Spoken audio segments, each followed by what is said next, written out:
Seaspray, my wonderful friends. Hearty reminder that this is the beginner box. We're all just learning.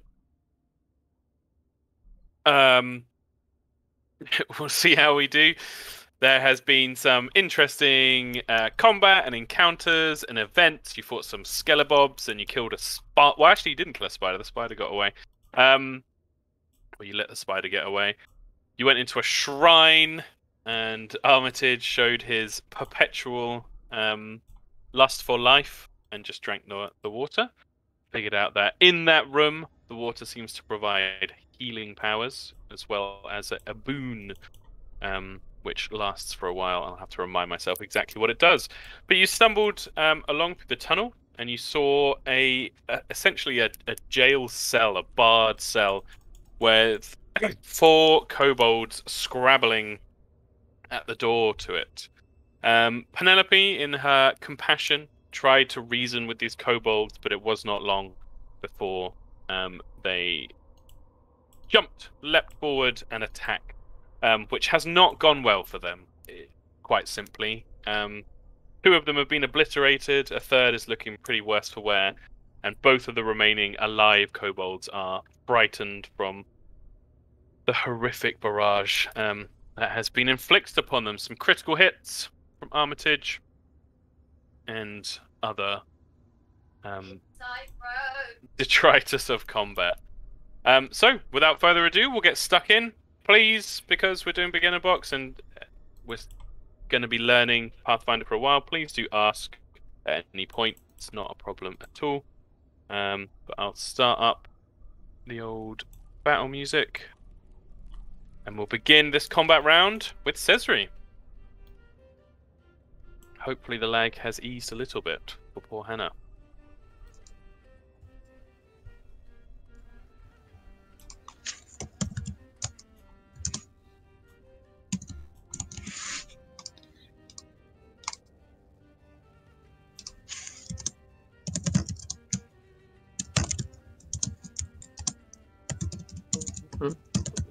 Or perhaps not. I hear vicious typing. Hannah, can you hear us? You can hear us, give us a sign! I can see in the chat she said someone produced flame. Oh, sorry. I can do that. Cesri. Spells. Produce flame. Whoa! 19 hits. 6 damage. I'm going to assume it's to the one she can see, which does kill it. Boosh. Or give him his proper X. Ugh. So Cesri strikes down the kobold with an arc of flame from her hand tossed across. Any movement, Cesri? Or are we having bad times with the lag and I should just move on to the next combat round? Bessie. Nice. Penelope Patterson. I'll reload. Very good. And then shoot. Cool, cool.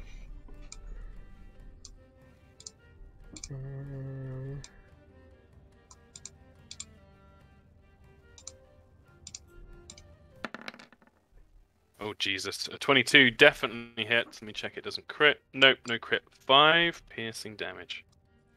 Do you get your extra D6? No, I didn't do the thing on it, I don't think. Okay, cool. Yeah, no. So reload, a shot. What would you like to do with your final action? I'll run away. Run away.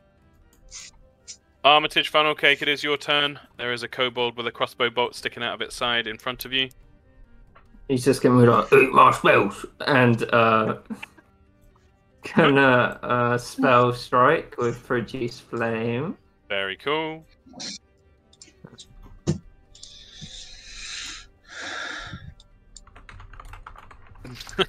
Natural 1. I will say, because we're in a new session, everyone has 1 hero point. So if anybody wants to spend a hero point, feel free to do so. He's like, eat it again. He does it. Oh no, a 12! Still misses, I'm afraid. I think he gets frustrated with his last action, and he's just going to He's- strike it.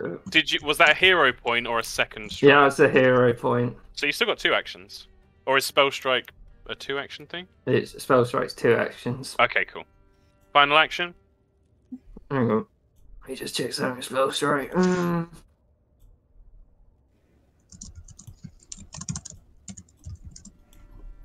Okay. Yeah, he just frustratingly swings his battle axe at her. Oh!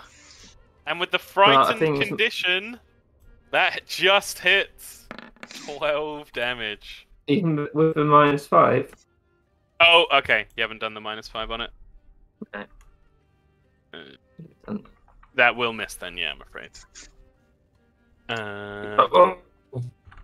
The kobold. Fucking hell. Well, it loses its frightened condition. That goes down by 1 on its turn.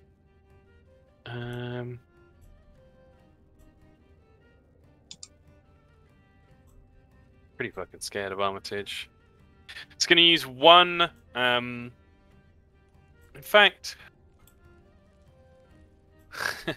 yeah, it's going to try and get some advantages against you. It's going to try and feint. It's going to try and do deception.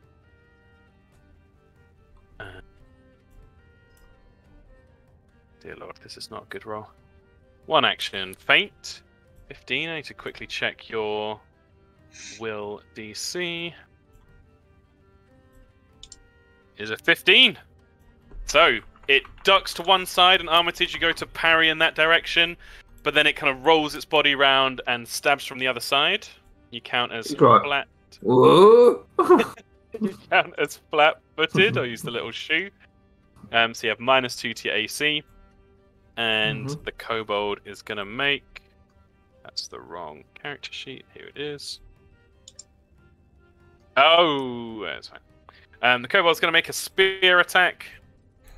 Yeah. 15 will just hit you with -2 to your Yeah. AC. That's it. So 4 piercing damage, and it deals an extra 1d4 for people who have the flat-footed condition. An extra 4, further 4 damage to you, Armitage. God, there's nowhere for it to. There's nowhere for it to go. It's gonna check that door. Thought so. It is gonna scurry into this corner and just fucking duck down and prepare itself for its fate. Murgatroyd Barrowford. Just letting you know, I can't move down here. I'm kind of stuck. I mean, in real life, not in the game. I will, once I've figured out how I can see myself on this map, because I made the mistake, guys, of using my tablet, and that was a bad plan. Yeah, you can ping it, I just can't move the screen. Nope. Basically, is there anything near me? Then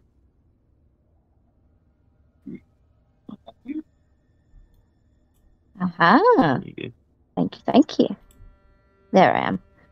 Where's the kobold that's near me then? Oh, it's there, it's there. It's hiding in the corner down there. Oh. Oh yeah, of course. Sorry. Me being dense. Okay. Right, so I am going to move, I believe.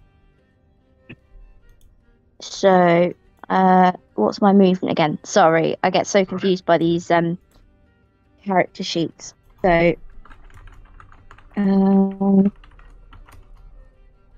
spells. Oh, I don't have all of my cantrips in there, by the way, because I changed them. I'll have a look in a minute what they were that I changed them to, but I couldn't put all of them on there. I'm going to use telekinetic projectile. Wow, sorry, that was a struggle, wasn't it? Bloody hell. And I'm gonna, with my mind, so I'm gonna move down here anyway. With my mind, I'm gonna pick up a little rock, and I'm gonna throw it at this bad kobold. So, I will... Oh, God. Why does my Roll20 take so long to open these blimmin' things? Telekinetic projectile. 7 damage. Yeah.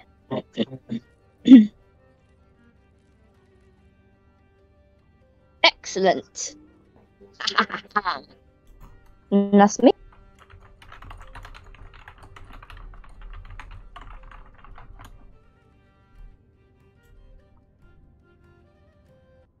Unmuted. Yep, me dum-dum. That is the end of the combat. You have, for defeating these kobolds... Where is it?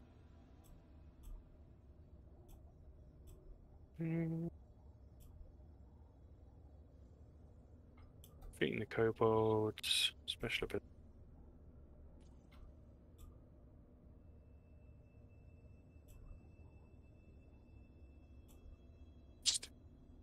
Oh, defeating the kobolds, award each hero 80 XP.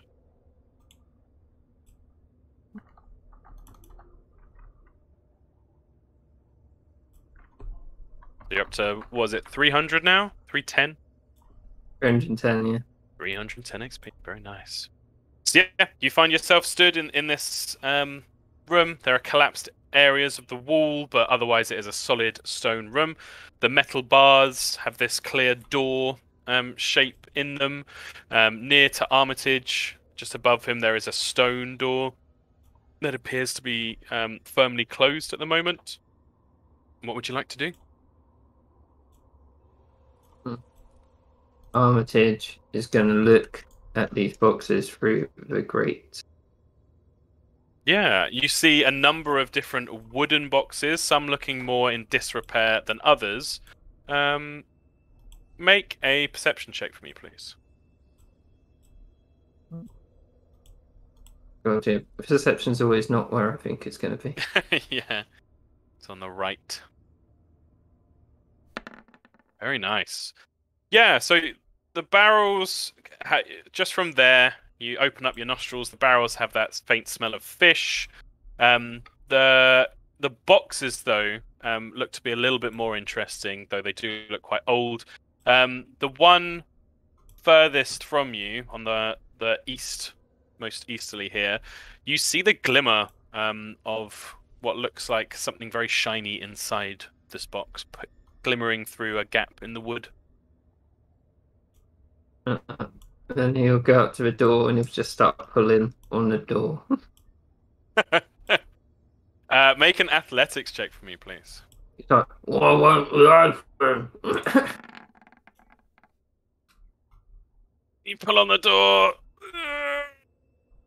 Won't budge. You can feel the solid metal. The hinges aren't bending or anything. You see there is a lock. He'll hit the lock with his battle axe. Okay, interesting. Yeah, make an attack roll.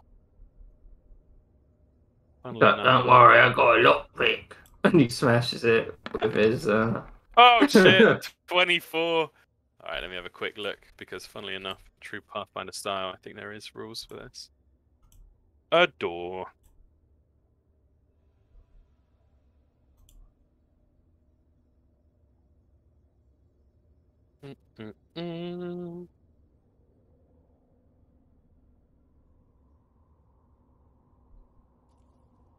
Yeah, so as your battle axe lands home, you hear a loud clang that reverberates through the room and sends shudders down the spine of everyone nearby. You do hit the door, you've met the AC, but this is a good opportunity for me to introduce a mechanic. In Pathfinder, most objects have a hardness to them, which essentially applies a flat minus to damage done. This door, just to be transparent, has a hardness of 5, so you did 1 damage to the door. But you can keep attacking it if you like. No, he would give up. He'd be like, it's impossible. It just like sort of stand over here, looking at everyone else and then the door. Well, I've got any spells for doors. Is there anything anyone else would be doing at this point? Murgatroyd? Giving Battersea a pat? I try and Very heal good. up.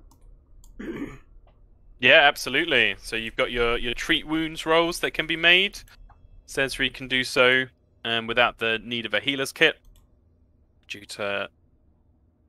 I can't remember what it's called in my head. It's dirt plaster, but it's got a better name than that. But yeah, if anyone wants to heal each other, just let me know who you're healing and roll a medicine, or in Cesri's case, healing plaster. There we go. Or in Cesri's case, roll a nature check, if she prefers. And we'll say you're taking 10 minutes. You hear no sounds of running footsteps or anything approaching despite the noise you're making. Very nice. That is a success. So roll 2d8.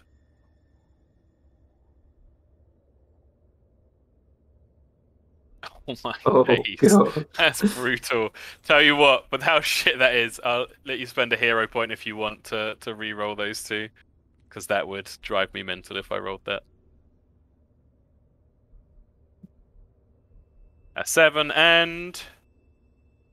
re-roll them both for hero points, fine. 9. 9 healing. And who was that directed at? Penelope or Armitage? Penelope. So 9 healing to you, Penelope. Back up to 11. In the meantime, perhaps Murgatroyd with your healing skills might have taken a look at Armitage. Would you like to heal Armitage? Treat wounds? Yeah? Go ahead and roll a medicine check. He looks at her and he's like, be careful, not like last time. Well, funnily enough, I've reminded Anya that she has the risky surgery feat. Would you like to use risky surgery here? No, she's not. Cool, just a straight medicine check for me then, please. He'd be like, I'm a tough boy. So you should be able to see medicine on your character sheet. A 9 is not enough, I'm afraid. But if you'd like to use a hero point to re-roll it, you can. Yeah, use them hero points. I will try and award them more frequently as we go through. Does the scale I got at the beginning count as the kobold scale? Funnily enough, now that you have the kobolds in front of you, Penelope, you actually notice that this scale is much too big to be a kobold scale. Great. Murgatroyd, if you want to roll 2d8 for me, please.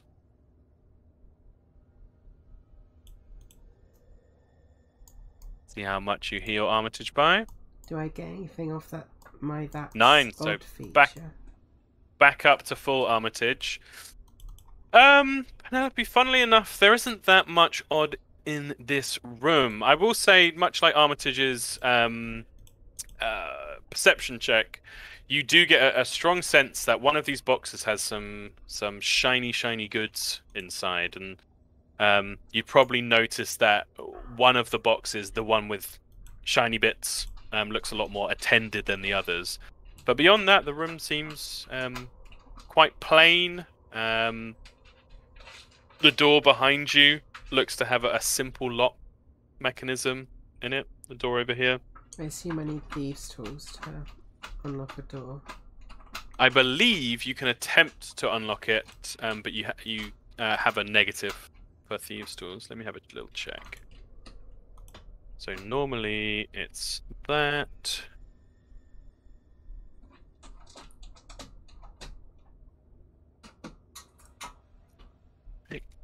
Lock.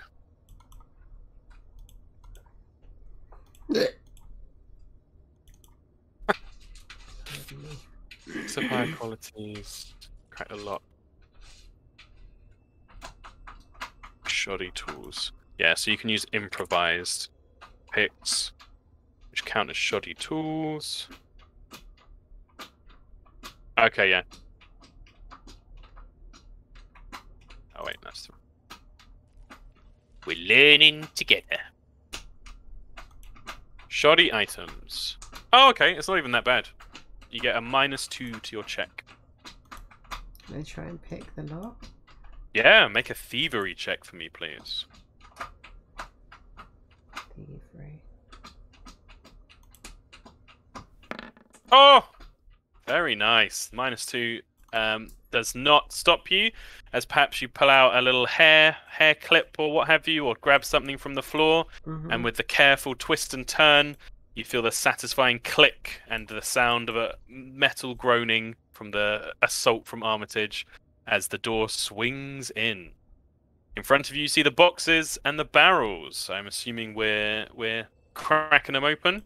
Yes, please. Yeah.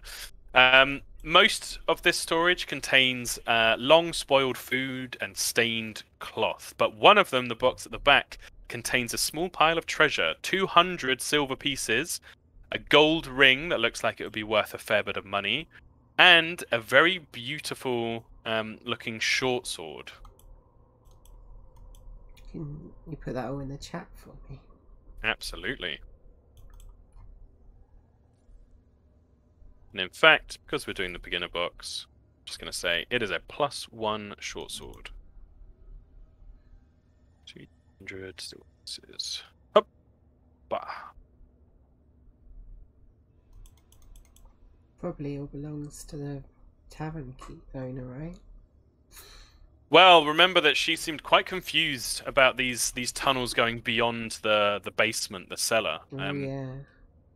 So the more you've been down here, the more it seems like these rooms and tunnels are relics of an older settlement that has perhaps been built on top of with the modern Seaspray. So you can make what judgments you like about the goodies you find. I'm gonna take the short sword if that's okay. Don't know how to add a +1 to it though.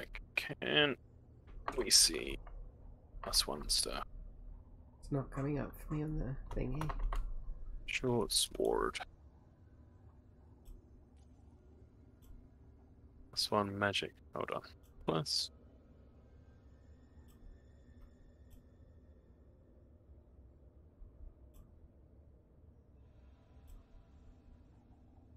I'll do is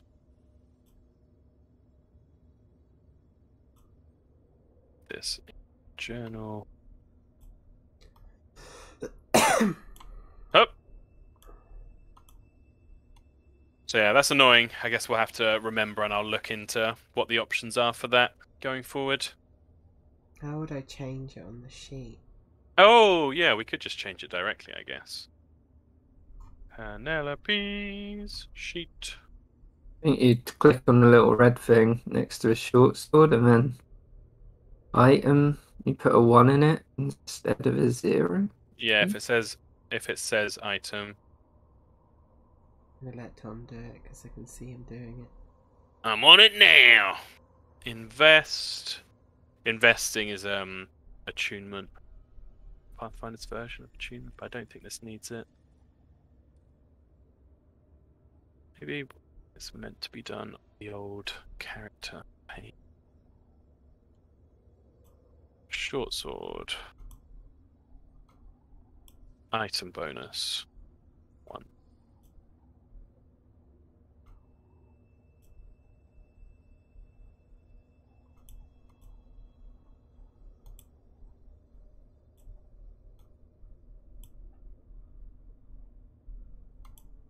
What's your strength? Strength 0, proficiency to level 1. Yeah, that's working. Okay, cool. Cool. And then yeah, there's treasure. She can divide up now, divide as you see fit, or That work then? 20. yeah, you got a +4 instead of a +3. Oh no.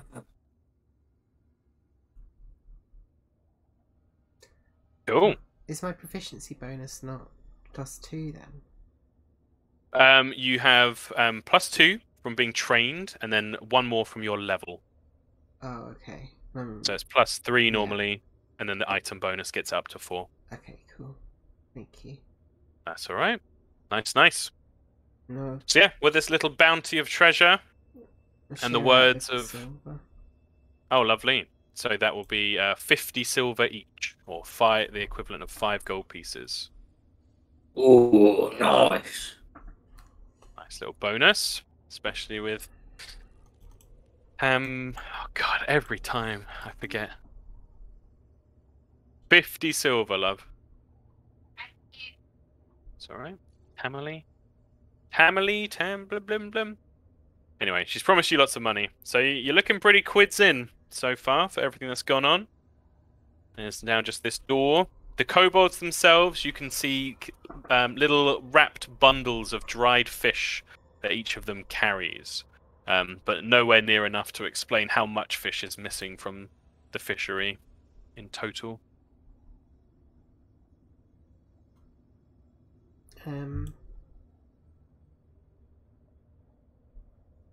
Yeah, I guess I'll try and pick this lock up here.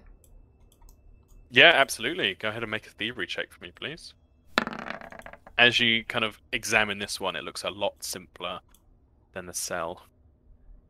Thievery.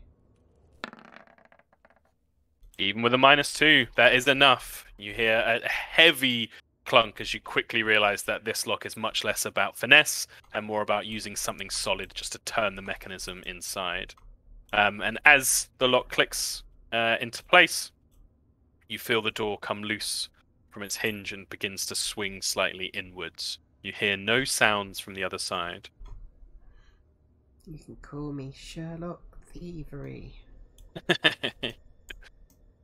As the door opens, which I'll do now for you. Beep. What was the thing with that healing?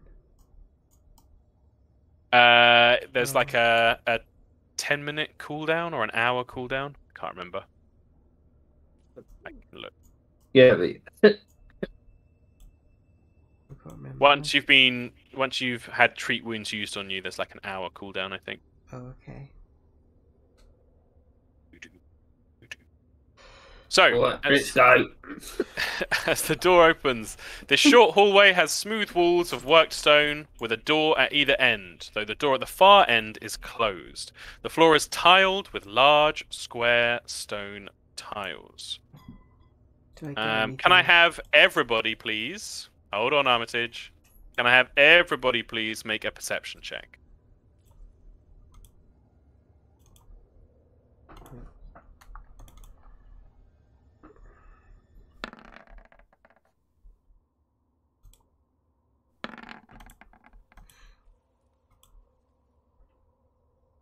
Murgatroyd? 18, very good. And then Cesri, if it's working. If not, I can roll it for you. Sorry, it's been all shit.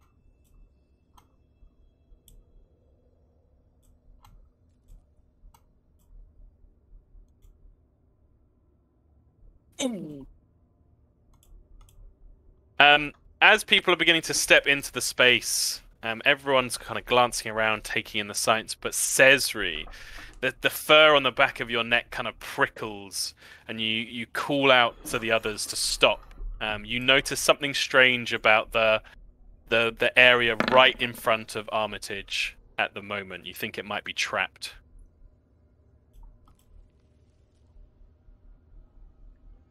Armitage, we would look at the space. Yeah, as Cesri kind of brings your attention to it, you do notice that it seems the kind of panel seems loose. You can't see exactly what might happen, but if anybody wants to, they could try and disable the trap by doing a thievery check to do so. Is it just that 5 foot square? Yes, so you could try to leap over if you wanted to. Armitage would do that. As he's in front. Very good. And a good opportunity for me to brush up on my jumping rules. Let me see if it's this. any difference before? I think you're probably fine.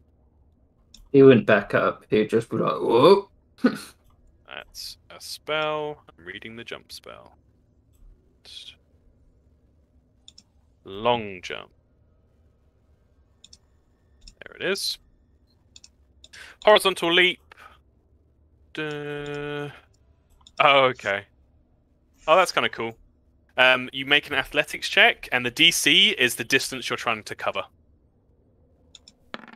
So you're trying to cover 5 feet. Easily leap over. You could have jumped almost 20 feet if you wanted to. He would have. Can I try and disable it? Absolutely, yeah. Make a thievery check for me. Kind of This- go down to have a look. This time you don't get the -2. Yeah, This it is just says I can you. also disable traps that require proficiency rank of master in thievery. Oh, amazing. So if there's some more complex stuff. This one you think is quite simple. Give it a go with the old thievery roll, please. Nice. Whoa. Fortunately, just a regular fail, not quite a critical fail. As you're doing this, Penelope, your hand slips, and a little tightly wound piece of twine vibrates, and there's a horrible feeling in your stomach as you're like, oh god, it's going to go off. But you wait, and nothing happens. You think you just got away with it. If you wanted to have another go, please feel free. There's no penalty to having repeated goes, but if you critically fail, the trap will go off. Yeah, I'll give it a go. Nice. Fuck's sake. Okay. I'm gonna So, use my hero point. oh, very wise. Oh, it's play half. That might not be a thing. And Hey, a 20. Yeah, with this time, the twine snaps loose and your eyes go wide, but with your darting hands, you actually manage to grab the twine itself, pull it back in place, lock it down with a little piece of kit from your belt, and you think the trap has been fully disabled now. You're now fully aware that had you failed as bad as you might have done in an alternate timeline, a lot of stones would have fallen from the ceiling above and potentially done some nasty damage. At least I had +1 to my AC against traps. Hey, very nice. For disabling the trap, everyone gets 20 XP. Not a huge amount, but it was a simple trap. 50 for jumping over it. Are you doing XP in the main campaign? I will be, but probably rather than doing it in this kind of bitty way as we're going through, at the end of each session, I will just have in mind how much XP we're doing. I like the progression nature of it. It scales linearly or it doesn't even scale linearly. It's the same amount per level in Pathfinder, so you don't have the thing in D&D where it kind of stretches out as you level up. Yeah. The feedback on it from the community seems to be that people quite like it, much more so than in 5e. That's cool. And I can award XP for downtime stuff, which I really like. So, Armitage. Now you're in this space. You see 2 stone statues of priests stood in the corners along one side of the room, so the back long edge here. They are facing a towering statue of a man holding out both of his hands, palms up. In front of the statue is a stone altar holding 9 golden coins. A voice booms out from the statue. In my hands, I judge the value of all wealth, raising up whichever is greater. One of these coins is a deception. Find it using only 2 judgments and receive my blessing. Hello, my name's Armitage. What's your name? I didn't quite catch it. Do I notice anything odd in the room from my That's Odd feature? From your That's Odd feature, I would say everything seems quite, what's the word I'm looking for? Upfront. There's no trap to this, but you do notice that there is like a mechanism in the puzzle thing. It looks quite complex, but you think if you were to succeed, it might open the altar itself, perhaps for treasure inside. Okay. What was the riddle again? So, I will put it in the chat. In my hands, I judge the value of all wealth, raising up whichever is greater. One of these coins is a deception, so there are 9 coins on the altar. Find it using only 2 judgments, and receive my blessing. So you can put things in the statue's hands, and it will raise up. Anya, please. It will raise up the hand that has the greater wealth. It's saying one of these coins is a deception. Can I, like, look at the coins and see if I can determine if one's made of wood or something? Yeah, absolutely. Sorry, there's a lot of text here. All of them. Armitage would just be talking to the statue. Well, mate, ask your name. The statue does not respond at all. But if you like, for Armitage, because we love knowledge checks for him, you could roll in a religion skill check if you like. Yeah. Mm-hmm. Oh, damn it. Armitage thinks that this actually is an interesting statue. This is a figure known as Serian Shorestrike, and a figure that's usually depicted in a much more regal and powerful pose and setting. Serian is a god or a transcended mortal that is worshipped the most. It's the most popular transcended mortal in Hesperia. His domains range depending on how people kind of interpret him. Wealth is an unusual one though, so it seems kind of strange to have here. Alright, I get it. Too big to talk to a little man like me. Oh, I get it. Sort of walks away and looks at this guy. This guy seems to be a figure with a dark hood over his head. Penelope, the coins all look perfectly identical. You do sense with your keen eye that these coins do have a magical essence to them, but no one coin stands out to you currently.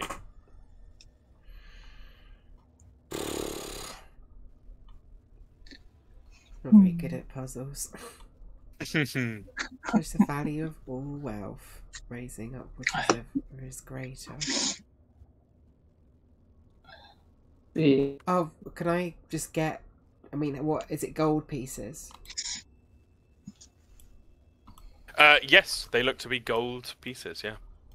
Do I have any gold?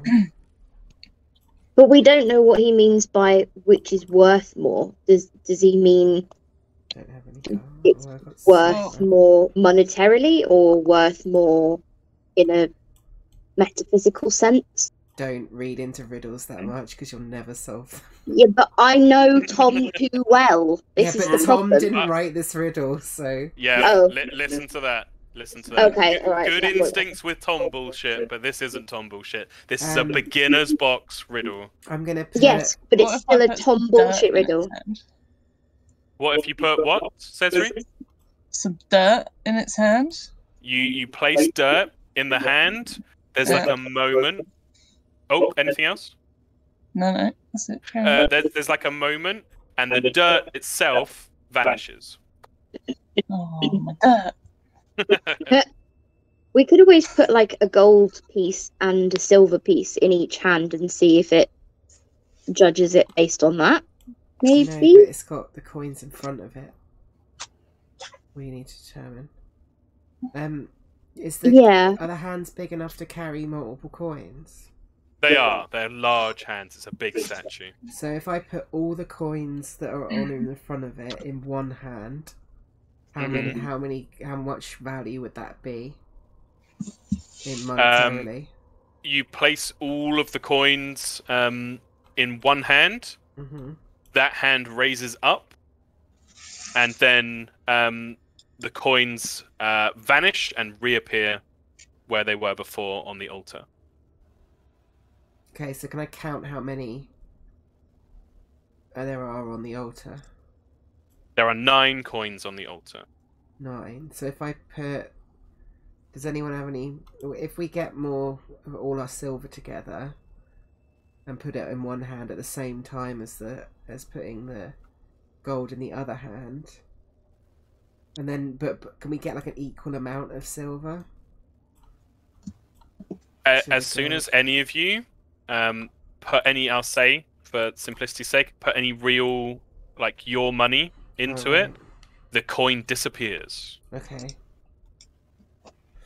You think Can't do this? that then. Yeah, you think this is purely the coins in front of it. You've got 2 attempts to figure out within the judgment, but we're doing beginner box. You can do this thing as many times as you like, but after 2 judgments, so it's made 1 judgment at the moment because you put all coins in one hand, it will reset and the fake coin will randomize again. Oh, great. Well, I fucked it over. I think I've kind of got a good idea, but I don't know if Armitage... We're having one of those fun moments. Yes. Sorry, go on, Kieran. I mean, Kieran can give the idea to other members of the group who can then voice it as a more intelligent character. If one of the coins is a deception, it doesn't count in the wealth, right? So, what happens if it has an equal amount in each hand? So you have 5 in one and 4 in another. I don't know. You could try. That's what I was going to suggest as well. So. Yeah. But so I mean, it's random though, because then if you've got the coin with no value in the other hand, then it's a 50-50 sort of, isn't it? If you do 6 and 3, the 6 is always going to be bigger, even if it has the fake one. Yeah. But I don't even know if that's what the riddle's going for. I will say, you can just try stuff out with this one. There's no detriment. So do you want to try putting 4 in one, 5 in the other? Right, 6 in one and 3 in the other. Okay. So the coins are numbered, like 1 through 9. Or for the sake of this, I need to know like which ones are going where. So would you put the numbers 1, 2, 3 in one hand and the others in the other? I think we should put 4 in one and 5 in the other, because it's more chance for 50-50 that means they'll either stay the same height, but that doesn't help much either though, does it? No, it does. Oh, I suppose no. I'll try it out. It's really hard. If it's 5 and 4, then there's always going to be a fake one. Yeah, but you just don't know which one, and only in one hand would it equal them. But I don't know what it's getting. Raising up, which is greater. And my hands are judge the value of wealth. One of these coins is a deception. I don't know.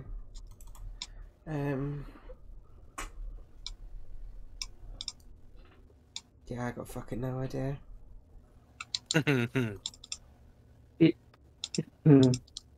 Wait, no. Yep, no. Oh! Is it one of those fucking things where if they're numbered, it's just number 1? You can try it. You can try as many things as you like, but it will re-randomize after 2 judgments. I'll say, for the sake of argument, that you've reset it already now, so you've got a blank slate. I think we should do what Natalie said, and then we can see which pile might get smaller, and then we know which hand the fake one is in, and then you do that again with the leftover coins. I don't know. So 1 to 4 in one hand, 5 to 9 in the other hand. The problem is you're trying to discover which individual coin is the deception. Yeah. So I feel like splitting them is almost too random for that to be the actual answer. I feel like. But if you went equal, if you went 5 and 4, then if the 5 one. If they what eat. Oh no, yeah, right. You can't because you can't tell which hand it is. It's just again, it's random. Because if it stays the same, you still don't know which hand it's in. Yeah. Well, I suppose you would because you'd know the 5.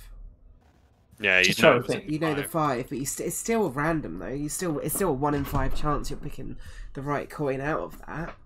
I guess you'd take those coins and then re-split those up, right? And then do it all 3 times and come to the one last coin. Yeah, but maybe. the riddle is to do it within 2 judgments though. Oh, 2 judgments? Yeah, 2 Which judgments, makes and then it me- re-randomizes. Which makes me think that that's not the path we're really trying to pursue. We don't have to use all the coins. That's true. Yeah. But then it's still kind of a crapshoot. I'm just trying to think of a way of how you do it.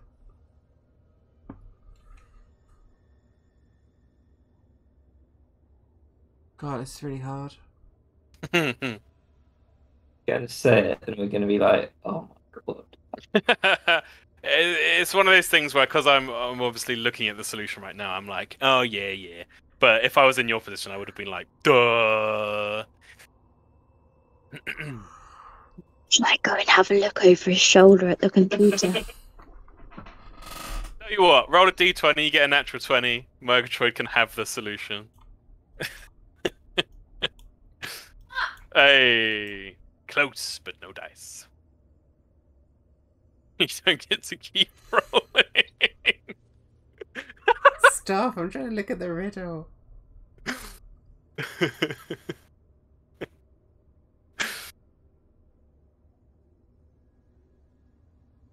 I'm gonna go with my instinct of that this is a stupid riddle and then that it's number 1, the coin. Are they numbered in game? No, but Probably not that then, right? yeah, That seems... we're just thinking of them as 1 to 9 as a way to differentiate them. Yeah. I will say it's not really a riddle. It's very much a puzzle, like Yeah. and you've both, between the two of you, you've said enough to like Kieran said maybe you don't need all the coins in both hands at the same time, and Natalie, you've said about how 2 piles isn't really going to do it. Oh, so you need you need the 3rd pile on the table. So if there's 9... Oh, yeah, that's how you do it. You do 3, 3, 3, I think. And then if... That means if the... Oh, it's still hard. You still would need 2 goes. But I think if you do it 3, 3, 3, you know that they either go even, which means they're in the pile on the table. Nice. Yeah, you go 3, 3, 3 to figure out which pile it's in, and then you spit it 3, 3, 3 again. Cool. So you go 1, 2, 3 in the left hand, 4, 5, 6 in the right hand. 7, 8, 9 on the table, yeah. Okay. The 7, 8, 9 on the table. So 1, 2, 3 raises higher. So you then get rid of all the other coins apart from 1, 2, 3, and then put 1 on one, 2 on the other, 3 on the table. Wait, shouldn't it be the other way around? Because the one that didn't rise up is of less value. So that must have a fake coin in, right? Wait, I'm confused. Sorry. Say, I thought you said the ones. 1, 2, 3 rises up. Sorry, I misheard you. Yep, that's all right. So split 4, 5, and 6. Yeah, 4, 5, 6. You split. Sorry, that's what I meant. Okay, so 4 in the left hand, 5 in the right hand, 6 on the table. Yeah. 4 raises up. So that means it's 5. You say this to the statue. You like pointing out it's this coin. Yeah. Yep. The statue speaks back and says, "Your wisdom deserves my blessing." And you hear a rumbling sound from slightly down the hallway, and the door to the right, if you're walking along the hallway, swings inwards of its own accord. There's a door at the end of the hallway which is still closed. The coins themselves, you hear like a slight like clunk from inside this mechanism, and you get the sense that now and what the coin number 5 turns into lead. Looks like a lead coin sitting on there now, like a lead disc, and the other 8 gold pieces are there to be taken. But that's not the only treasure. That would suck. So 8 gold pieces. 6, 8. Yeah, so I'll grab 2 gold pieces. 2 gold pieces each. It's just like, hey, wish marks. Let's go investigate what's in here then. Excellent. So, inside Serian's vault, the door itself, now that you can see it's open, is almost a meter thick. There is no way you would have broken this door down, and there is no like lock keyhole or anything like that. You get the feeling only the puzzle gets you through here. The small chamber in front of you contains an old wooden chest emblazoned with the symbol of a key. Behind the chest is a massive contraption of gears and pulleys that look like the inner workings of some unseen device.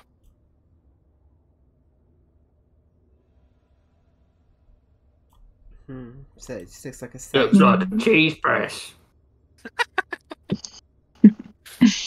As you step into the room, nothing bad happens, but Penelope, you'd notice with your That's Odd feature that there are tiny little vertical slits in the wall to the north, just here, and it allows you to see into the chamber beyond.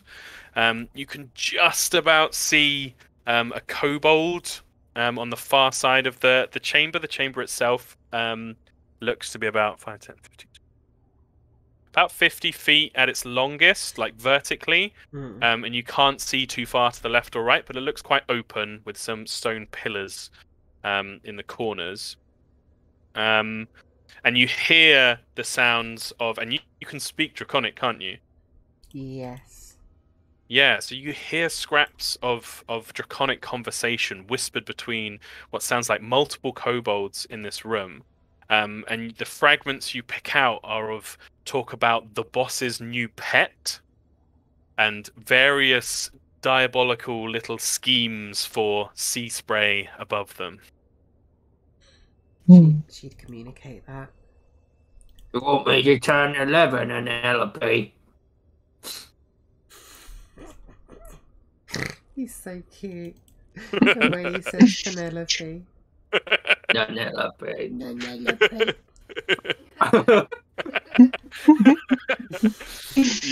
You notice in the chamber that the chest, whilst having the symbol of a key on top, is not locked and does not seem to be trapped at all.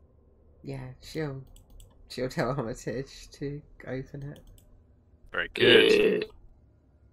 Inside is a pile of coins containing, I'll just put it in the chat, quite a lot of copper, a moderate amount of silver, and a few pieces of gold. Not a particularly impressive haul of coins, but... Oh, and plus 1 silver coin to that from the silver coin that disappeared when you were trying to do the puzzle earlier. So that should be 23 silver pieces. And you see a small glass, like a display-looking case with a very well-cut-looking emerald inside of it, and a rolled-up piece of parchment. Oh, can I look at the parchment? Yeah, absolutely.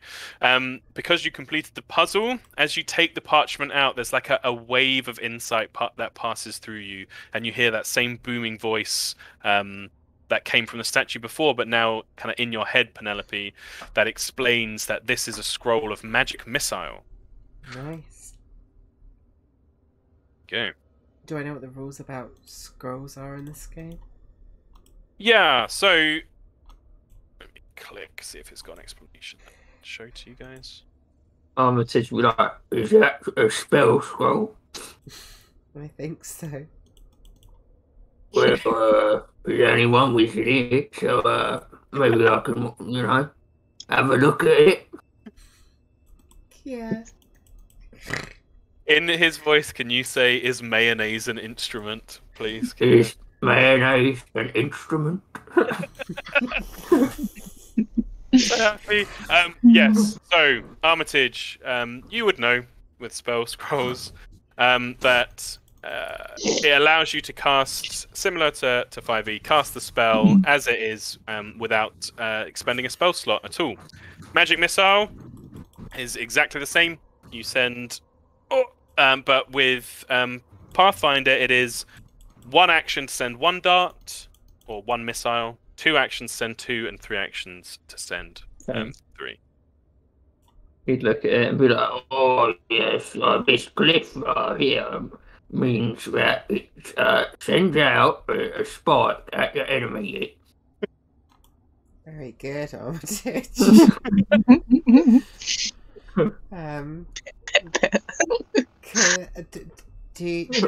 Can only spellcasters cast scrolls? Yes. Okay. Yeah.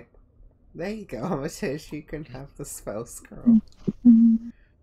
Oh, I like spells. Yes, you do. And having taken the scroll out of the chest, you now notice, Penelope, tucked away in the back of it is a small lever. God, I'll yoink that. Oh, okay. We're pressing the lever straight away. Okay. Probably a bad idea. Okay. But... No, it's okay. Make a In fact, anybody can do this. So if everyone wants to roll, roll a crafting skill check for me, please. See if anyone can figure out what this lever does. Armitage! As Penelope pulls the lever. Oh my god. Oh, nat 20! And then a nat 1. Amazing. This wasn't a group check, so it's just going to come down to individual rolls. It was quite a high DC, but 2 of you managed to get it. I'll give Penelope some extra information. So Armitage... I'm guessing I wasn't one of them. Murgatroyd, do you think that the the lever is the right? Sure, you've said it now. That was a joke, Tom. Okay. You think that the lever just makes the floor warmer. You can feel some warmth beneath your feet. Armitage, you know that this, with all the clunks and cranking sounds, and you can hear mechanisms starting up, you think that this whole contraption is connected to a trap in the next room. Penelope, with your natural 20, this is big, you know this trap. You've seen this trap used in primitive, or heard about it being used in primitive temples and places where creatures that aren't perhaps too skilled with crafting wanted to protect something. You know this is a spear trap. Spears will be shot as soon as someone steps in a certain area. The floor will be sensitive to someone stepping there, and a spear will be fired out towards the person stepping there. With the fact that you can look through into the room, you don't see anywhere immediately that you think is obvious that the spears come out of, but the fact that the main area of the floor is tiled in a different color and set slightly lower makes you think that area is going to be what activates the trap. You also know, both of you, that you've now set the trap to its active position. If you wanted to, you could instead turn it onto its disarmed position. Is the area where it's trapped in between, are the kobolds near it at all? You would see that the kobolds are currently the one kobold you can see is standing outside of that trapped area. Where would I have to stand if I were to alert him for him to run through it? Assuming that the kobolds don't know about the trap themselves. But it wasn't armed though, right? It was set to the deactivated position. That's very true. You think you could probably, if you wanted to be really loud, call through these slits in the wall now. And they would move towards that, and that would cause them to go in that direction. Potentially, yeah. Yeah, can I call out in Draconic? Are they male kobolds? Oh, wait. Could Armitage sit in a box waiting for a signal from Penelope to pull? Oh wait, the lever is. It activates itself, and the levers just on or off. As much as I love that mental image. Oh, and also for solving, for figuring out the trap, everybody gets 50 XP. Just so you're Can't just imagine that he does it anyway. Yeah. Yeah. Ready, Penelope. Yes, these kobolds do look masculine in their presentation. Can I call out in my sexiest Draconic voice and go, "Yoo-hoo, boys, over here"? Yeah, roll your choice of diplomacy, society, deception, or nature. Any of those could be Let's do workable. society. Wow. Let's have a look at their will DC. You might be okay. Oh, close. But you hear calling back. They're chattering to each other immediately. You hear them saying, "There's a horrible person over there. Their accent, they sound like a deluded human." And you sort of see the one that you could see before shuffle round behind the pillar, taking up a defensive position. They haven't fled the chamber, but Now, they seem to have readied themselves. now Armitage. And Armitage calls it like, ooh. Which I hope turns it off. It does indeed turn it off. Good. And you hear a satisfying clunk sound, Armitage, as you pull the lever. Yeah, I got him. There's still more in there, Armitage. You better go and squash them. Maybe I should show him my spell. He's gonna walk up to that door. Excellent. Yes, and the door is unlocked. He's gonna kick it down for effect. Oh, hell yeah. Go ahead and roll an intimidation check. This is quite a high DC. He's gonna be separately to their will save. What his idea would be if he sees him, he's like, "Eat my spells," and he would do the magic mist style as his next action in the initiative. Okay. Hang on, where is it? Intimidation. Why is his intimidation -1? I guess he's stupid. It's based on charisma, yeah. You bumble through the door, and the door screeches across the ground as it's knocked down by your bulk. And you stumble over your words, Armitage, and you jump in. You say, "Spell mighty." Spell mighty.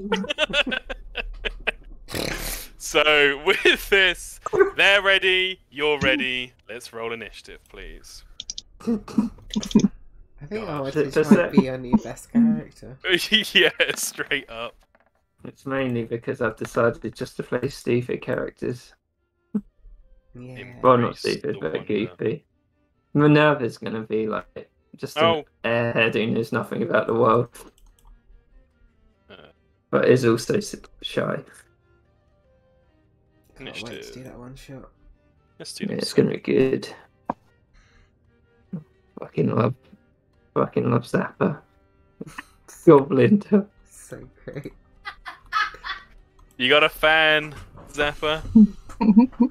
So sad when well, I don't know if Hannah's seen it. Oh, Hannah's watching it, hasn't she? Yeah, Hannah watched it, yeah. I've seen it, yeah. Fucking Natalie killed off Goblinda. Can't believe it. Definitely. But the drama was worth it. The absolute betrayal. Those NPCs dying was like, In my head, I now Goblin. refer to... I now think Tom's mum is called Goblinda. Did you think of that? Good.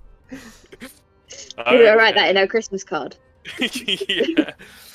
So, the door opens with a creak, revealing a massive chamber that looks like an audience hall. On the far side, a broad set of stairs you guys can't really see this at the moment. It's further to the east. Leads up to where a throne might once have been. Pillars support the high ceiling, and the ruined tatters of once decorative banners still hang from them. A decorative tile pattern centered in the middle of the room shows through the grim, I should say grime, the grime coating the floor. That tile pattern is what you saw, Penelope. Oh, okay. So, you have disabled the trap.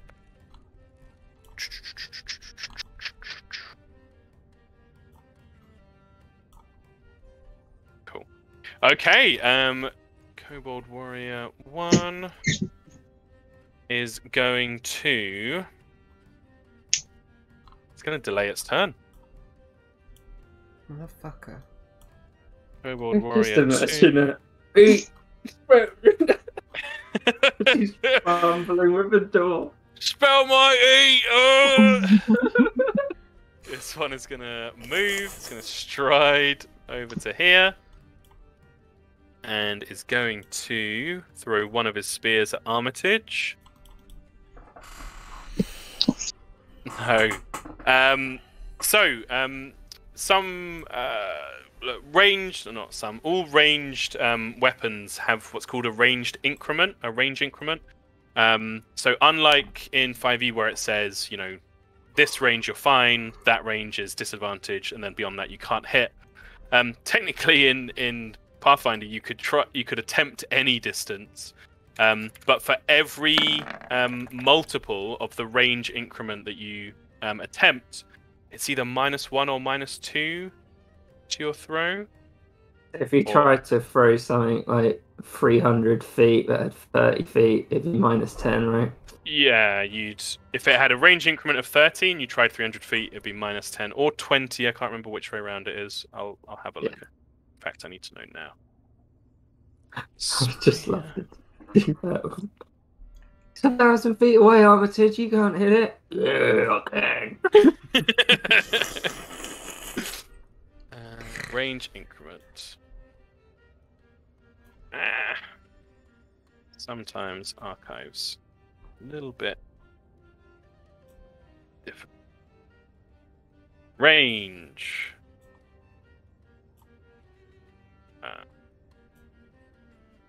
Normally -2 for each one, so that'd actually be -20 at 300 feet. So the Kobold Warrior is going to throw his spear. It has a range increment of 20 feet, so he's going to take a -2 to this, throwing it at you, Armitage. Oh, lordy. God. So he rolled a natural 20. Somebody's dead. Armitage is not dead, but Armitage does take 10 damage, piercing damage, as the spear comes hurtling across the room and sticks out of the center of your chest, Armitage. Gosh.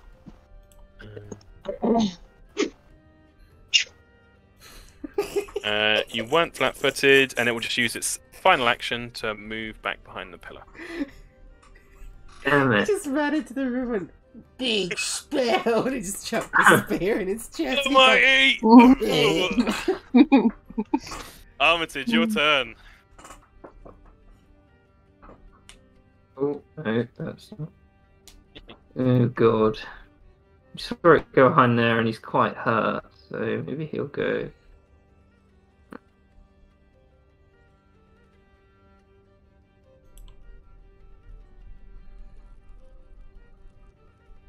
Yeah.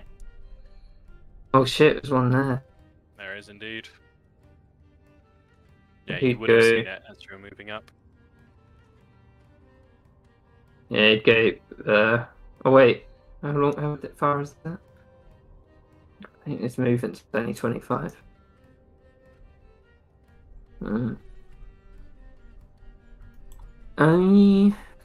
Yeah, he just cast 2 magic missiles at this guy here.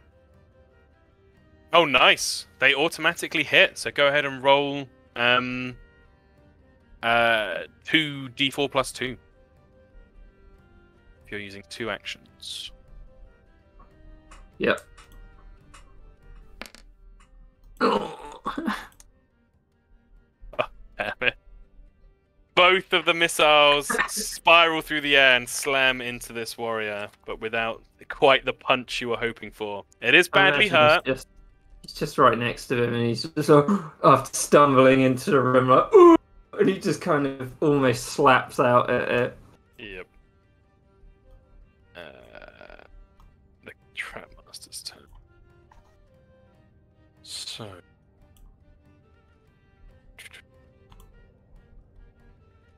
There's bad boys in here. More details. Oh, okay, it's in their stat.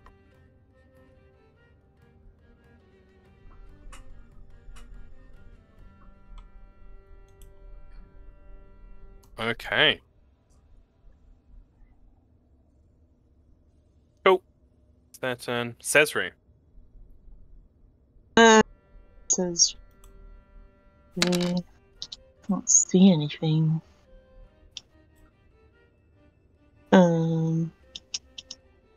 Is this door supposed to be open? Am I supposed to be able to see stuff or not? Is it not?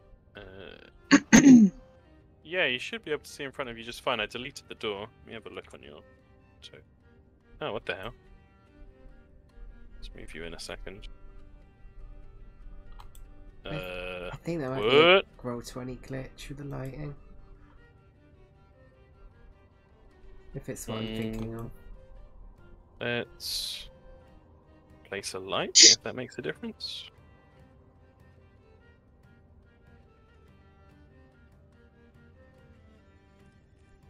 Oh yeah, maybe it's just dark. Yeah, it is dark in the room. The kobolds have dark vision. Okay. Penelope has a torch. That might have been your source of illumination so far. Yep. So I don't have a torch, but I don't have much of anything. you can 100% count as having a torch. I'll put illumination on if you want to light it. Yeah, go on. I'll light it. Be one action to light it, and you'd get 20 and 20.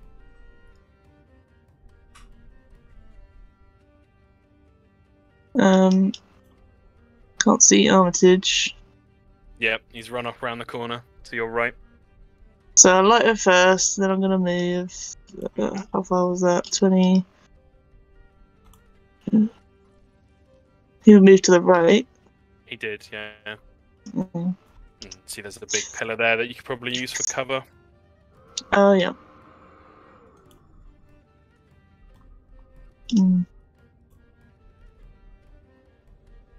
Yep. Be there for now. Can't see anything. Can't heal him from over here. It's a touch spell, right?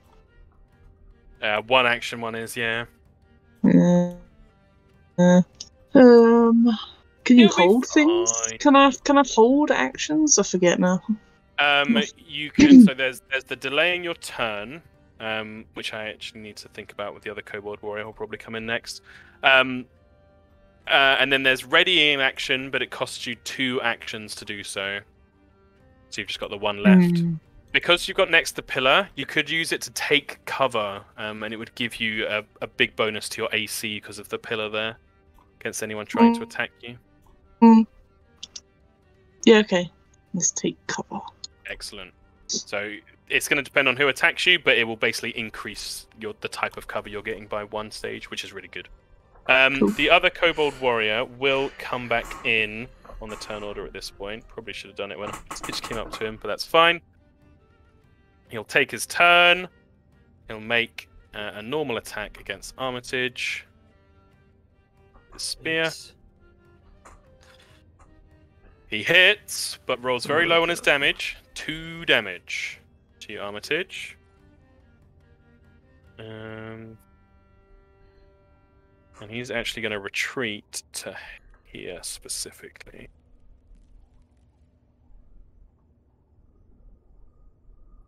And because he hit you, he's going to try and intimidate you.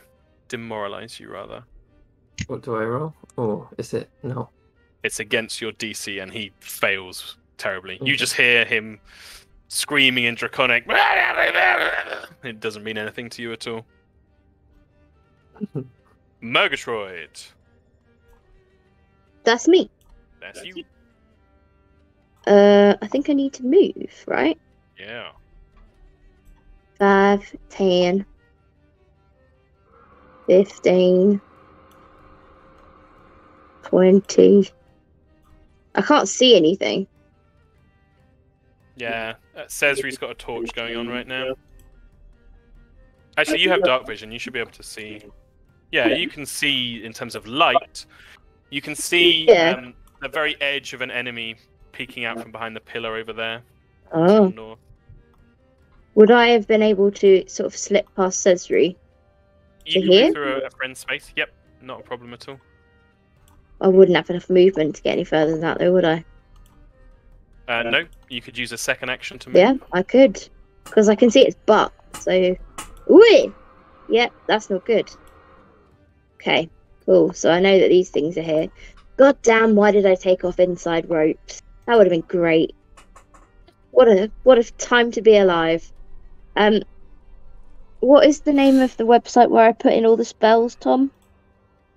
Last time? Wanderer's Guide. Wanderer's Guide. Because I can't remember what all of my spells were, I'm afraid. Sorry, guys. It's okay. We're all Wait. learning. I can just throw something. Oh, I can use my hatchet, can't I? Ha ha ha. Does But it then have the thrown property? I don't know, actually. It might do. It's a hatchet. It doesn't say at all. Yeah, it has thrown 10 feet. Well, then I have to go and get it back. That's the only thing. True. It would be pretty badass, though. Oh, yeah, fuck it. You've only got one action left. I'm going to go and dig out of this thing's head. Fuck it. I'm gonna throw it. Nice. Yeah, it's within the 10 feet, so just a Yep. normal attack roll, please. Ranged strikes. I like how my mum just opened one of Hannah's presents and it came. Like, for fuck's sake. Who did? My mum, because I'm sending the stuff to my mum's house. Yeah. She's like, some ravioli shapes arrived here. And I was like, yeah. Oh my god. What did you? Why did she open just the open box? your parcels? That's fucked up. That's what she does. So that does miss, I'm afraid. Yeah. Hatchet goes clattering off. That's the end of your turn. Penelope Patterson. Can I see through and see if any of them are standing on the area? You would note that none of them are currently standing on the area, though none of your friends are either. And I will say, because of your natural 20, everyone would be aware that I'll put it on the map. Yeah, I'm gonna can't see turn it. it back on then. That area is the bad area. Do I have to move? It would cost you one action to do it. No, I'll say the chest is right next to you. Okay. One action. Map is do that. active. 2 actions to move to here. Can move one more, I think. Can't actually see anyone. So one action do that, second action do that. Third action, take cover, I guess. Very good. Use of the terrain. Okay. This is so unfortunate for the kobold warrior. Taking cover, this kobold sees you crouched behind the pillar, thinking about enemies off to the east, and he thinks he's got an advantage on you, Penelope. So he comes rushing towards you across the fucking Yes. trap area. Spear held above his head. Right, oh god, let's have a look at this shit. Spear barrage. When a creature moves into any of the squares in the outlined area, the trap... Oh my god. The trap shoots 3 spears from the western wall. Oh no, okay, I understand. Got it. So it's not 3, it's I get one spear down each row. Makes sense. Okay. They're pretty hefty to hit modifier though. I'll roll... Or Penelope, if you want the satisfaction, Oh, no, roll a d... You do it. I'll do it. Whoa! That definitely hits. God, this could easily knock him out. Yup. He just gets completely eviscerated. You see basically the top half of this kobold just get pinned to the floor as this spear just slams into it and crushes it into the ground. Dead. Which, of course, ends its turn. Armitage. Armitage gonna peep out here. You got him with your magic spears, Armitage. I didn't know there was another one. I knew you had it in you. He's gonna cast Produce Flame at this guy. Very nice. Roll that attack. It's completely out in the open. Oh wait, a shield. Whoops. Come on, Armitage. 19 hits, and 3 is exactly what you needed as the flame bursts into this kobold, completely scorching across it, knocking the life out of it. Cook your food! Yeah, that's his turn. He's done everything. Okay. Actually, I think he would have moved there. Okay. Yeah. No, let's say that. Murgatroyd and Armitage, do perception checks for me, please.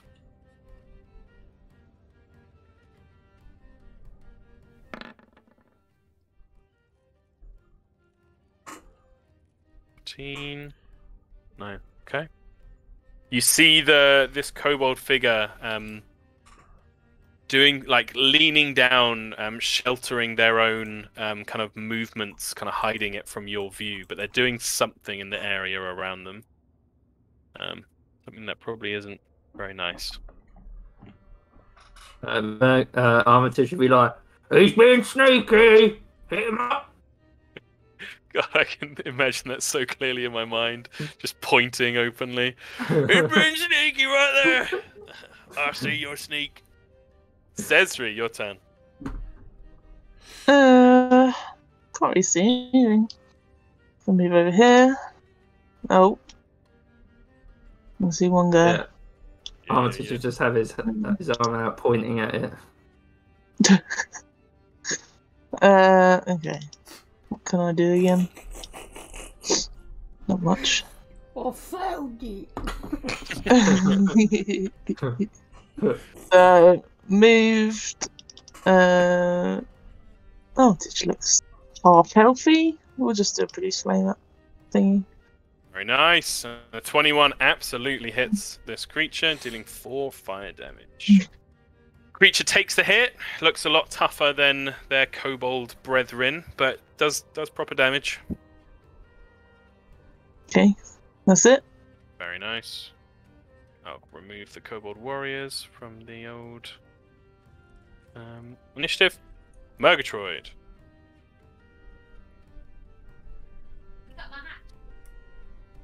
You want to move to where your hatchet is? Yeah. Move Cool. to where my hatchet is, which I assume is here in this space.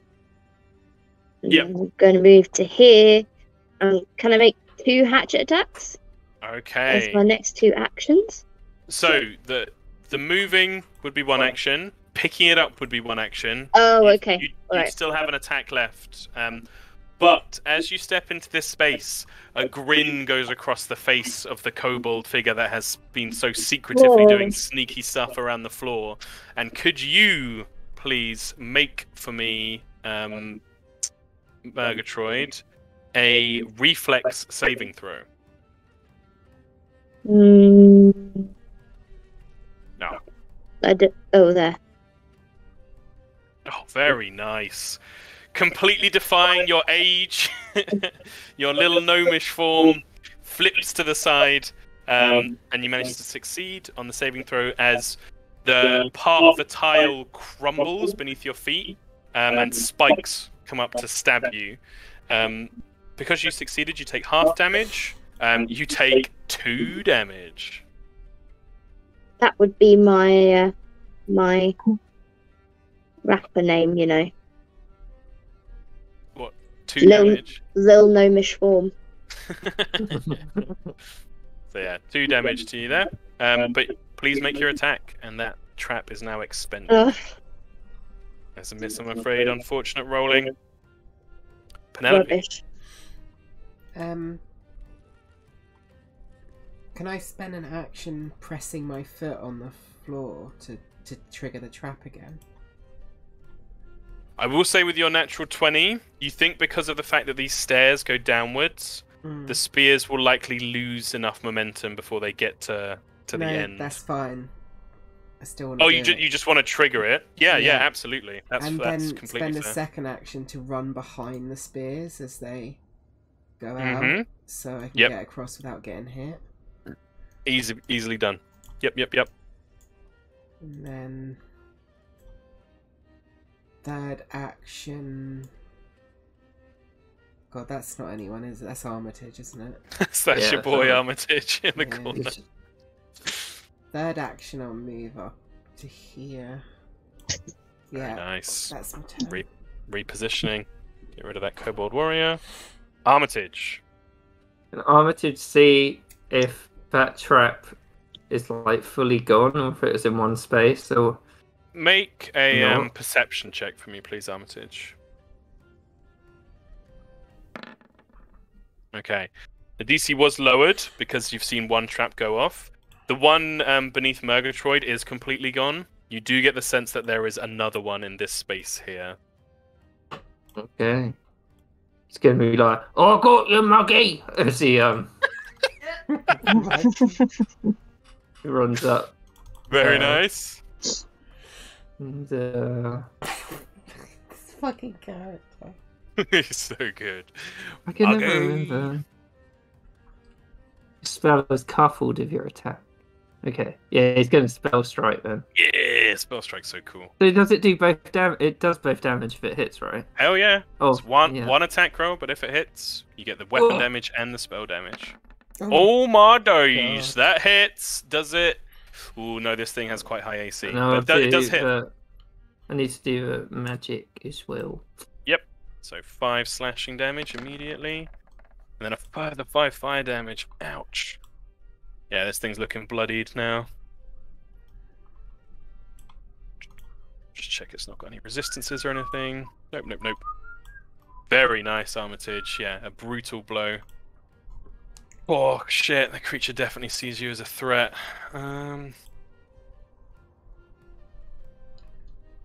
Yeah, straight up doesn't want to be next to you at all. It will try. It is going because it's got a spear in one hand, and its other hand is free. It's going to try and it's going to try and trip you, Armitage. So the trip action is one action. You need a free hand to do it, unless you've got a weapon with the trip trait. He's going to try and knock you to the ground. It's against your reflex DC. Makes an athletics check. Okay, it's not great athletics, but not nothing. Oh my god. It tries to. Oh my god. In fact, I think there's rules for this. On a critical success, the target falls and lands prone and takes some damage. On a success, the target falls and lands prone. On a critical failure, you lose your balance and fall and land prone. So as the Trapmaster reaches out towards you, Armitage, it grabs what it thinks is your belt, but it's just like a pointless leather strap on Armitage's clothes, and it just completely fumbles and falls prone. And I will do... And after that, he's like, look who's on the floor now. And so, being prone, it has the flat-footed... Well, okay, so that was one action. Fucking hell, it has to spend an action to stand back up again. Action number 2. Stand back up. It's just going to make an angry attack at Armitage. One attack! Yeah! Ooh, what's your AC, Armitage? 17. Oh, it rolled a 16! Oh, nice. You managed to parry with your battle axe off to the side. Oh my god, that's its whole turn. How did that just happen? Cesri! What does this trap look like? Yeah, with Armitage having spotted it, you can see the ground has been disturbed, and like round the edge of this kind of large stone tile, these tiny little metal spikes are sticking through. Okay. I think I'm just gonna produce flame again. Very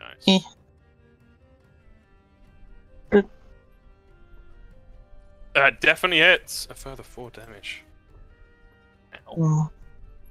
Yep, wearing him down. And then just... Oh no, I won't do that actually. Yeah, that's it.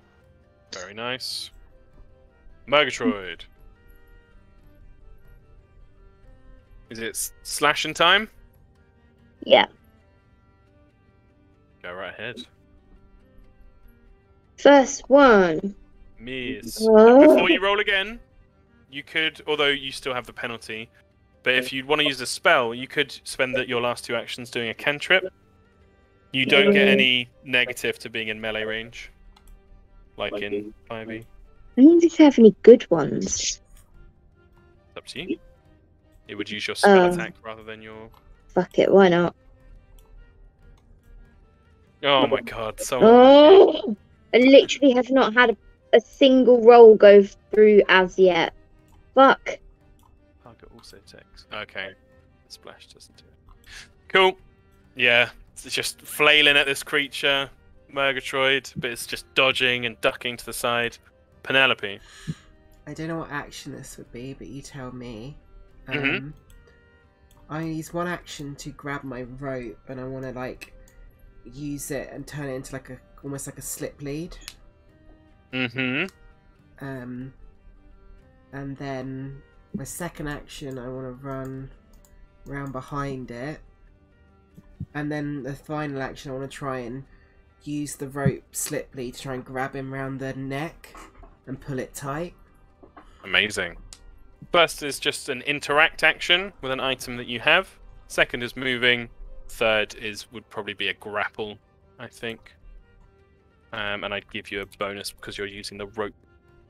Let's have a look at grapple. Yeah, 1 action. Archives is being slow. It says athletics check against their fortitude DC. Yeah, so because you're using the rope, instead of athletics, if you'd rather use thievery, oh yeah, that'd be great. I'd let you do that instead. Still against their fortitude DC. Ah, for fuck's sake. Oh my god, you guys are rolling like poop! So, you see it all in your mind, you form the slip lead, you skid round the pillar, fling it over, and the creature just bats it to the side nonchalantly. Armitage. He's gonna use an action to recharge his spell strike. Very nice. But he's just gonna hold it up like, you stay on floor, and try to smash it with a battle axe. Hell yeah. 12 is not enough, I'm afraid. Shit! So, third action? No. Spell strike was 2. Oh, okay, cool. Trapmaster, a bit dazed with all these different people around. Scary. It's gonna make... No one's managed to hit it. It's gonna attack Murgatroyd. I mean, yeah, you attacked it before, but this last round... Hup! Oh god, they're rolling poop as well. If that makes you feel any better. Sesri did hit it, but oh, Sesri did hit it. Yeah. So that would have been a spear attack at you, Sesri, but it missed anyway. Okay. Okay, it's fairly smart. Doesn't want to get surrounded, so it's going to move into the corner, and then it's going to try and make a final slash at you. Actually, it doesn't have the sword out, so it will use its final action to draw its short sword. Sesri, your turn. The spear clatters off to the side. Yeah. Let's just go over here. Very nice. Easy range. and produce flame again. Watcha. Watcha. If I can press the button. There it is. 21 with unerring regularity, but annoying regularity with Bloody low hell. damage. Yeah. Ugh. Good hitting, but not good damage. You can now see, though, that this thing is on its last legs. It's swaying. It's scorched all over from these repeated produce flame hits.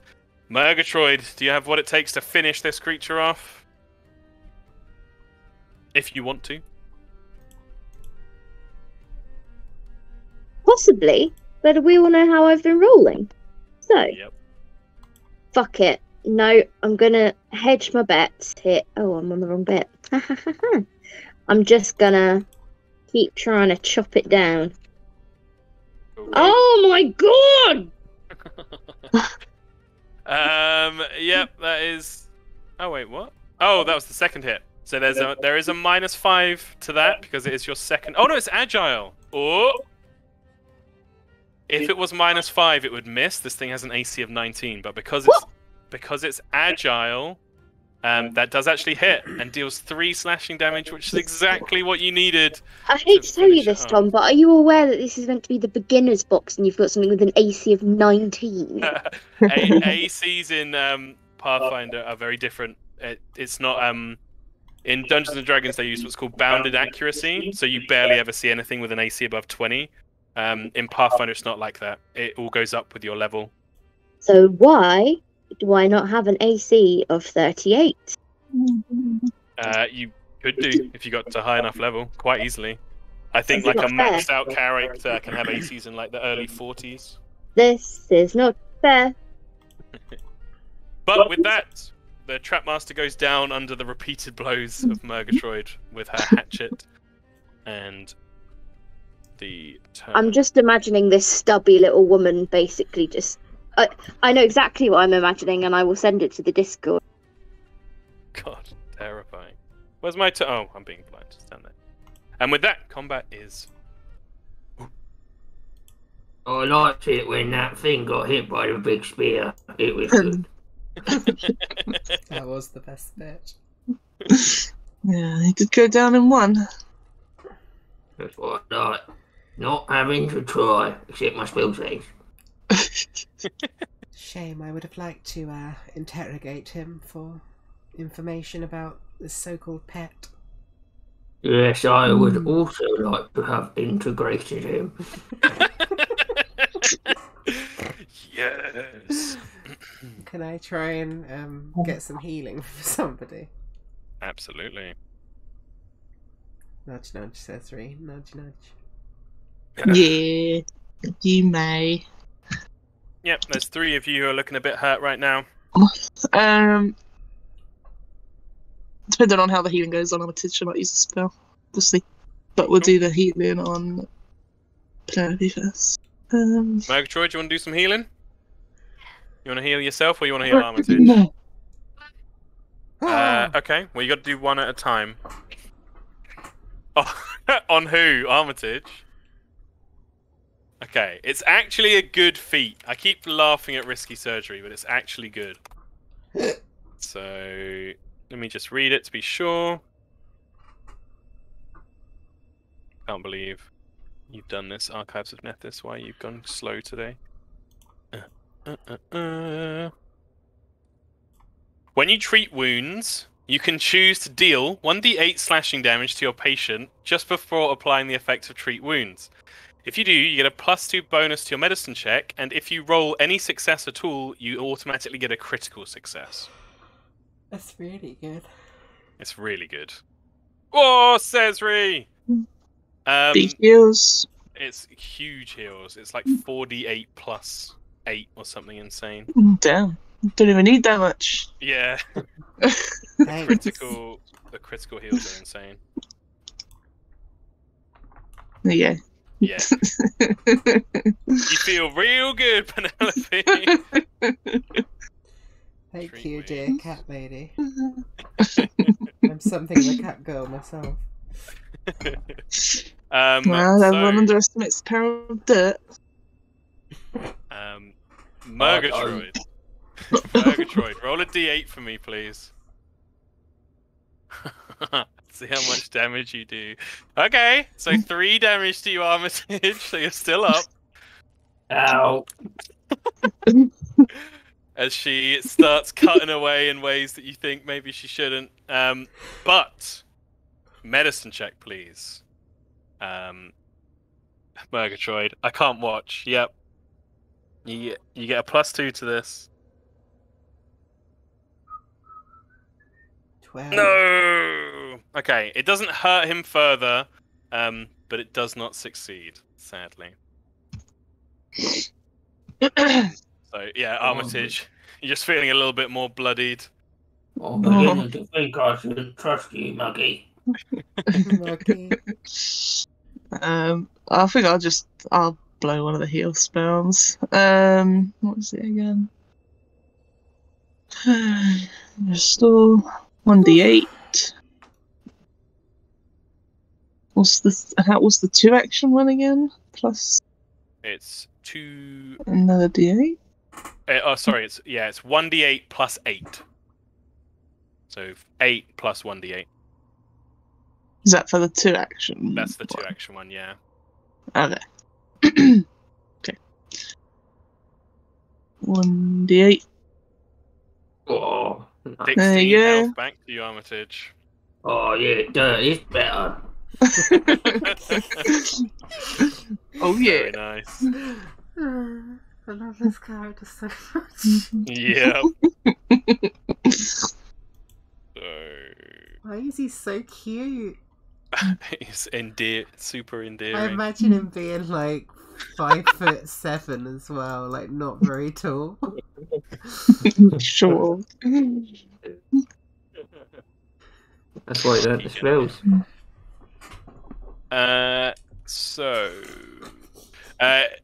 The kobolds don't have anything particularly fancy on them. There are some spears left. The Trapmaster has 1 spike trap left, if anybody wanted to take that. Yes, please. Yeah, absolutely. So spike trap might well be in the compendium. No, it's not. Essentially, it takes you... you can't do it in combat, but if you have some setup time before combat, you can put it down. It occupies a 5-foot space. Fairly nasty reflex save to do 2d8 piercing damage to an enemy. Could you put that in the text so I can copy and paste it into the note? Absolutely. It's DC... Hang on, it's on the Trapmaster stat block. DC 17. DC 17. Reflex save. 2d8. Piercing damage. Basic save. If you ever hear the term basic save in Pathfinder, it's success does half damage, crit success no damage, failure normal damage, critical failure double damage. Are we getting? Sorry, Karen. No, not at all. Just finishing off typing. Muttering to myself. Oh yes, you get 150 XP in total Whoa. from everything in this room. That was a harder fight. 4, 8, That's maths. 530. What? Yeah. So you're halfway to level 2. You should be on 530 XP now, Muggy. Do the natural 20s get hero points? Can't remember. Is it in this one? There's no written rule for that, but I will say with how you guys have been doing so far, completing the puzzle and everything, I would happily award everyone 1 hero point. Cool. Nice. Just reading. You notice, this is kind of open to everyone because the Trapmaster's body's right there. The Trapmaster is wearing a special necklace, a simple copper chain, and a cracked piece of a large eggshell. The shell is ivory in colour, but it has strange greeny blue veins running through it. The piece is only about 3 inches across, but the egg it came from must have been at least 2 feet wide. Do you know what animal it is? He's wearing an egg. Oh, cool, you eggy. You can make a nature check, absolutely. Recall knowledge, action, nature check. Oh, with a 25.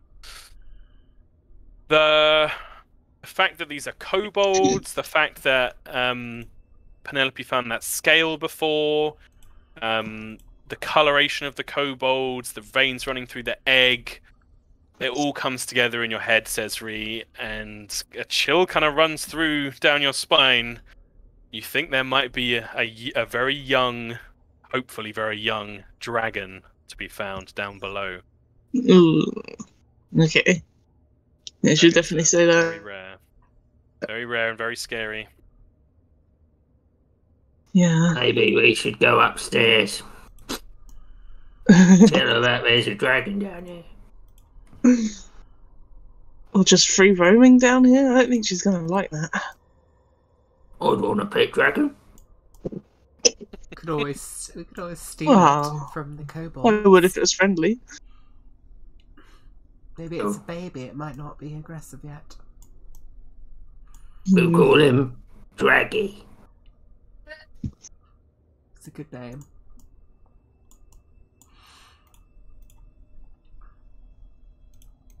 Well, do we carry on? There is a dragon somewhere. Can I change Would, the person of my pursuer lead if I examine the egg for 1 minute? With the scale that you found before, you can kind of now put together, Penelope, that dragon is the target of your pursuer lead. You'll be able to find potentially more clues as you go on. Okay. Does Armitage know how strong a dragon is? Relatively to them. You can roll an H check. Actually, for you, I need to do it in secret. Okay.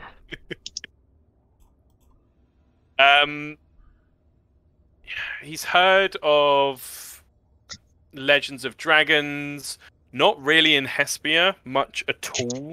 There's like old legends of them being in the very deepest forests and atop the very tallest peaks of mountains. He would know that mostly dragons now are to be found, at least friendly dragons are to be found in the nation of Glamourand. But he would be aware that kind of unique to dragons is they have a particular love for what's the word? Fish, you could probably assume, and it kind of links to that. Like the treasures of the sea, like if there's a pearl or like a fancy piece of coral or something, you'd think that might be a good bargaining chip or way to interact with a dragon. We haven't found anything like that, have we? Not so far. No. Even. Yeah, maybe we can bargain with it. You know, Penelope here, no speak dragon. We can make a deal. Get more money. True. If it's a young dragon though, it may not speak very well yet. Yeah, true. Speaking is hard. It might also be naive, so could quite easily convince it to do our bidding. Maybe when he kicks this guy down here, maybe this is their mummies and, you know, it's been hostage or something.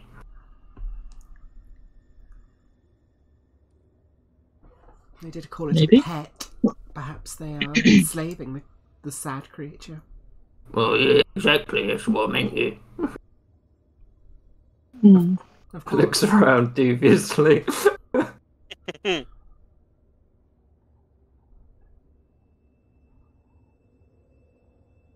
I can always scout ahead. See what We go tell Tamalia she's got a dragon down here. I mean, we don't have to share the information with her yet. Not we'll get more money. It's true.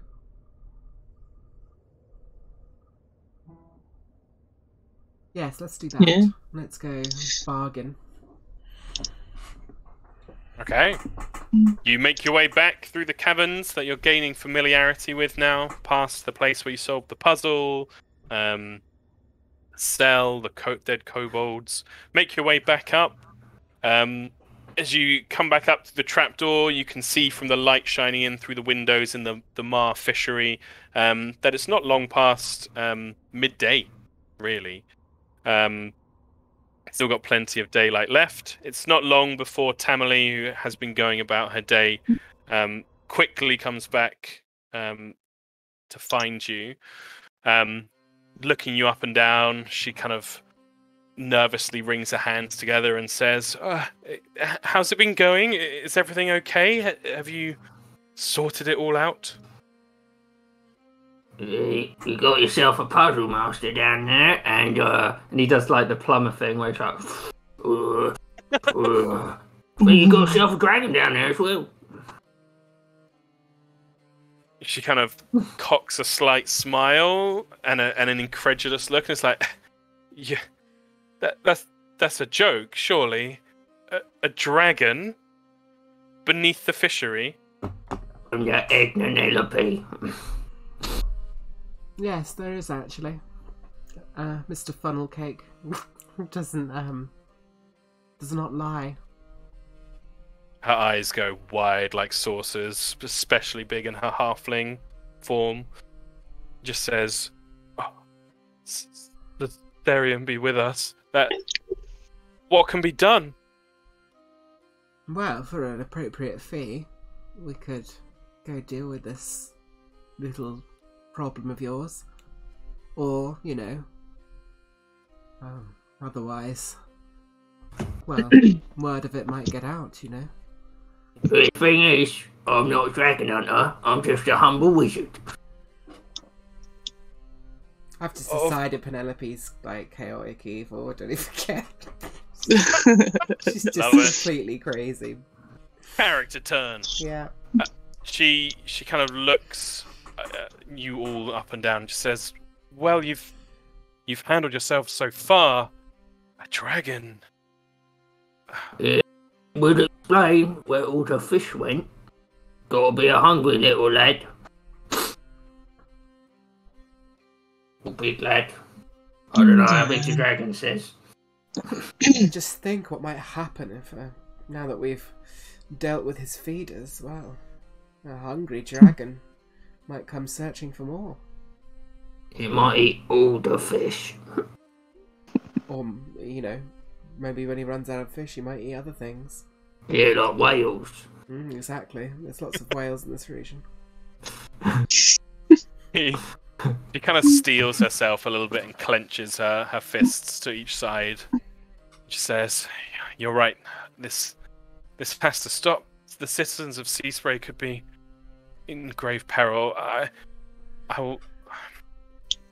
Times have been hard here. I can offer you 50 gold pieces each if you can show me the head of the dragon. And beyond that," and she kind of bustles into a little back room. You hear the sound of rustling and clinking glass. And she comes back and holds one in each hand.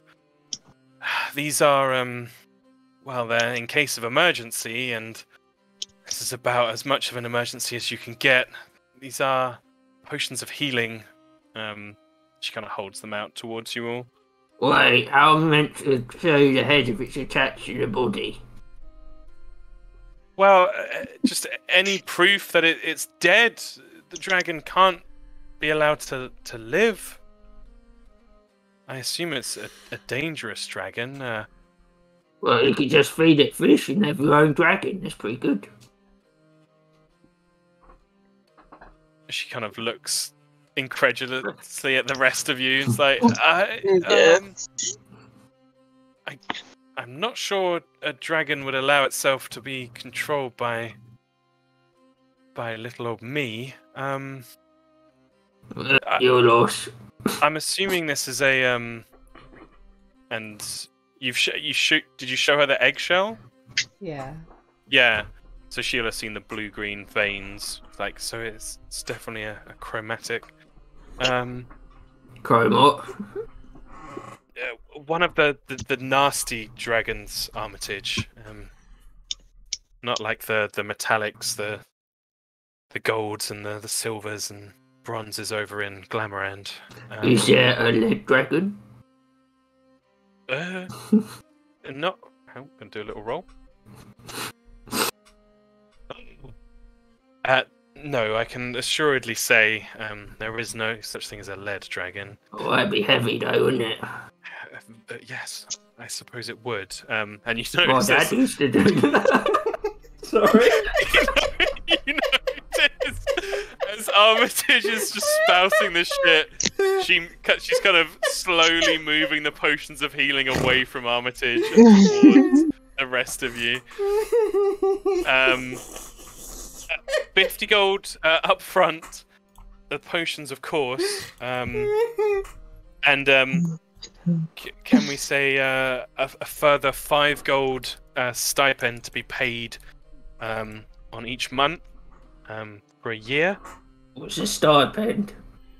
It's a type of sandwich. Don't worry about it. Oh, nice. Kind of throws her hands up in the air, just like, yep, sure, sandwiches on the month. Yep. What does a stipend fish look like? She looks Sorry. imploringly at Penelope. It's just like, I'm sure That's you like a can discuss mackerel. this. Oh, I like that. Discuss this amongst yourselves. But please be safe. I will alert the town guard if you don't return.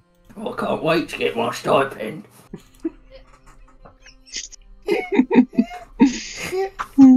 He kind of places a little halfling hand on your side, Armitage, and looks quite meaningfully into your face, and it's just like, I hope you get your stipend as well, Armitage. Oh, it's every month. Yeah. Well, if you wish to take some time and rest, the facilities are of course yours, but knowing there's a dragon down there, I don't want it to have the chance to grow or to cause some more havoc, or don't even know, it's all so much. But please let me know if you need anything. Are you going to head down immediately, or do you think you'll rest a while? Should we rest an hour and then Muggy can patch herself up in the meantime? All right, I'll have food and drink brought. I have a stipend, please. one stipend for Armitage, right? She kind of moves off, muttering to herself, clutching her forehead. And the rest of you are left stood in the foyer area of the fishery. Strong salt smell wafting through. Then 2 potions of healing placed on the counter next to you. I'm gonna yoink one. Yes. You better have it, Cesare. You're good at healing. Okay. Well, you're going to be in the front. Yeah, but you can like drip it in my mouth if I go down or something. That's true. I could do that. Yep, you can add it to your inventory. It's not potion of healing, it's healing potion. It's annoying that it puts its potion of healing in the text, but that's fine. So yeah, if you want to take an hour, you can easily, with your checks, bring yourselves back up to maximum health. Spell slots do not return, but you could refocus if you've spent focus points. And if there's anything else anyone wants to do, but otherwise, I'll start bringing you back down. Let me know. Yes, let's go back down. Excellent. So as you come back to the room where you slew the kobold trapmaster and their cronies, you see there is a narrow spiral staircase descending below. Ooh, the music finished at just the right time. The stairs descend into darkness. For those of you with dark vision, you're able to see the staircase winding round as it goes down. The others...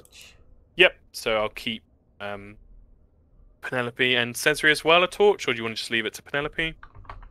The only thing is, I've just realised I've got a shield. Oh, I yeah. need my hand for It's true. stuff. Can you get like a lantern and just clip it to yourself or something? Does that work? I think there's higher level stuff to do that. What I will say is, if you're not attacking people, you don't need a free hand in Pathfinder to cast spells that don't have a material component. Oh, So I don't know if they do or not. Yeah, have a quick look. If they've got a material component, then you will need a free hand. But otherwise, so produce flame is only somatic and verbal. So you could cast that with a torch and a shield. Okay. Heal? Does the ever burning torch ever go out? No. Be covered or hidden? I would have just covered that then and not used a torch and then got it back out. Makes perfect sense to me. And it's always a free action to drop something in your hand if you needed to. And a torch doesn't go out when it hits the ground. It will just continue burning on the floor. That's free. Okay, we'll just hold on for now then. Cool. So, give me a second, I'll just quickly drag. Marching order down the steps. Armitage should be at the front. I was gonna say a scout, but Oh. It could be a good idea. can I scout? Yeah. Yeah, absolutely. As your action, you're scouting. Give people +1 to initiative. I will remember it this time. Murgatroyd and Cesri, any preference? Not really. Cool. Just plonk you down. Cesri and Wait, are you as in who goes at the back? yes. So I don't know if anyone's actually noticed yet, but Murgatroyd doesn't talk unless she has to, unless like directly spoken to. I did And wonder. nobody has so far, so she hasn't like actually said anything the whole time. Oh. Just a mysterious old woman in the corner. I did kind of want to point this out because I was like, everyone's like, oh, she's been really fucking antisocial. I'm not. I'm doing it on purpose. But don't put her at the back because if she sees something, she's not gonna fucking tell you unless it's about to like bite her ass off. So. So there's no point in putting her at the back. Is the point I was trying to make? You don't want her as the rear guard. It's not a good idea. Not if you want to live. Okay, got it. Okay. So it goes. I'll be the butt guard then. Yes, Penelope. Hannah is my butt guard. Murgatroyd then Cesri. Perfect. Okay. As you descend the steps, I will make a little check. Penelope. I believe she said there was a lead dragon. I wonder what a lead dragon tastes like. Lead, I guess. What does lead taste like? Can't say I've tried it. You know, like, water, but lead in it. Lead pipes. Tastes like that. I'll have to re-familiarise myself with the taste. And my dad was a leaderer, but didn't want to do that, Tell me all about it. I'm so curious. Yeah, he would be like, whoa. As he's just talking Listen at the up. front. I think it's something for the future.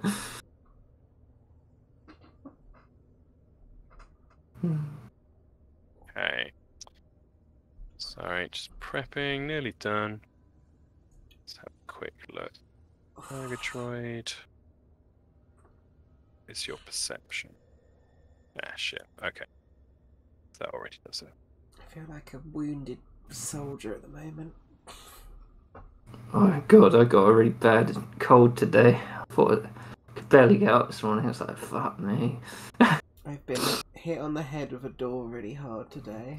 Shit. Or yesterday, and my face is really sore from laser treatment. Wow. God, yeah. Yeah, it's not fun. That's like a burning soreness. Yeah, it's kind of what it feels like. Lit. It's like I've got loads of like dead hair under my skin that's slowly pushing to the surface, and it's Oh, just God, that must feel weird. it does feel weird. Okay. Interesting stuff. So, as you reach the bottom of the steps, allow me to move you over on the map now. Level 2. We're level 2. So, as you reach the bottom of the steps, Penelope. I've got no light on this screen. Nope.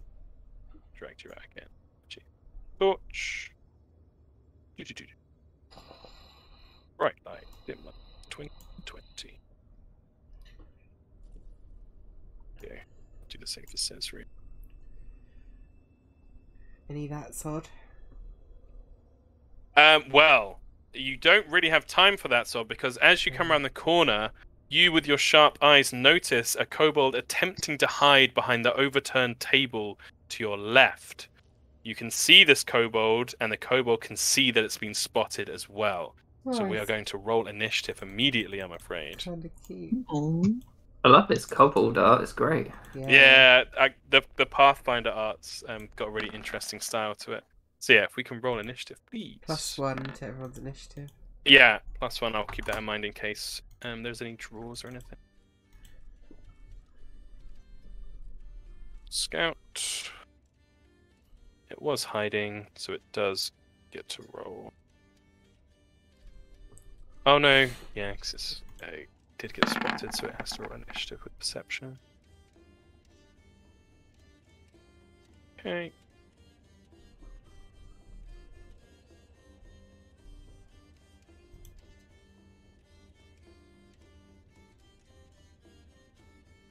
Watching a video on top, well, the most deadly 5e modules today, so it looks alright. What ones are you looking? What ones did Oh. they say? I'd always heard of, what, Tomb of Horrors? That was top, I Um, think. Tomb of Annihilation is the 5e one, Uh, but it's based on the really old TSR Tomb of Horrors. Yeah, isn't that one in the Yawning Portal? Yes, it is. Yeah. That looked kind of fun and different, Yeah, the Death Curse one. That's really cool. just I because was- it looks so deadly. And you can't be revived in that campaign. Fuck. And I love the story idea of everyone who was ever revived starts, like, withering away in the world. Like half dead. Yeah, you basically, they, like, start dying, basically. Whoa. Becoming, like, undead, sort of. That's pretty cool. Yeah, it's really cool. Okay, Penelope, you're up. You see this kobold, and the kobold's clearly seen you, but you're quickest to act. Devise a stratagem. Very nice. Let's do that first. Not great. Good to know. In that case, then 5, 10, 15. And I'm going to try and grapple him with my third action. Very nice. So, currently, torch in one hand, weapon in the other, or is it a free hand in the other? It would be weapon in the other, so... Actually, I don't think it would be. I think she'd have it sheathed. Very cool. So yeah, grapple away. I believe it's an athletics check. I'm really good at that. Let's give it a go. Against their fortitude DC. 10. 10, their fortitude DC. Yeah, unfortunately, not a critical fail, so no bad effects, but you are unable to grapple this creature. Armitage, your turn. Okay. The only one in the room. Sorry? He's the only one in the room, right? That's what you can see. If you've got suspicions, you could do a seek action to see if you could spot anyone else. Yeah, I'll do that. Very cool. So it's one. I might have to roll it for you.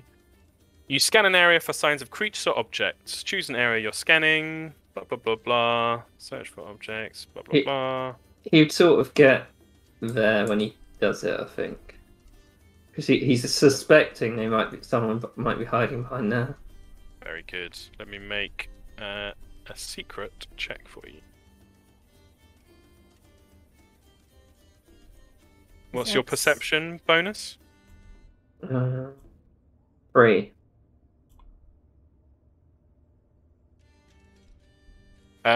You don't see anyone. Is expeditious inspection a free action? Let's have a quick look. It's got the like arrow with the little, I don't know.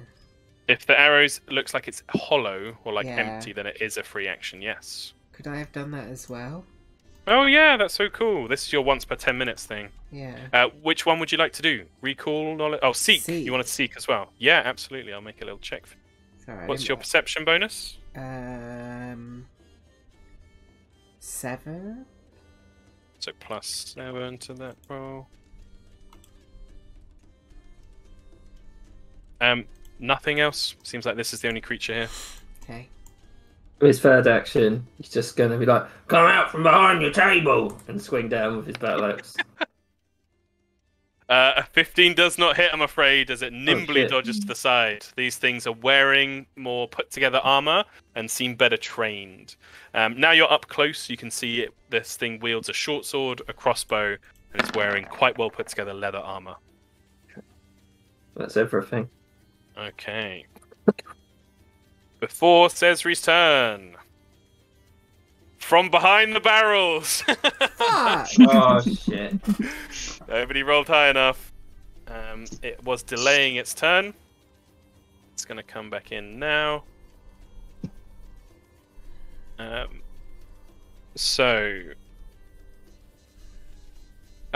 The way perception and stuff works in Pathfinder, I really like, but it is one of the more complex and stuff that takes us to get used to. Basically, there's 3 states of awareness of enemies. There's completely unaware, so you don't know there's another person here, which is what you guys ended up being with that kobold, because he rolled really well on his stealth. There's, I know someone's in this room, I just don't know exactly where you are. And then there's, I know where you are, but I can't see you right now. That's like when someone's hiding behind a pillar or what have you. Each thing has different ways that you can try and interact with stuff. We'll come to it when it's appropriate. But this kobold is making a shot from being completely hidden against you, Armitage, and so you count as flat-footed. You're -2 to your AC. It's going to make a crossbow strike. It's action. He should have 15. Well, he's 15 out of 17, but it says 14 or something. So it's 15? Yes, 15. Okay, that's good, because it would have been a crit if it was 14. That's it.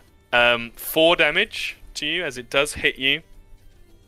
And it does get its sneak attack, because you were flat-footed, which is an extra d6 for these guys. Oof.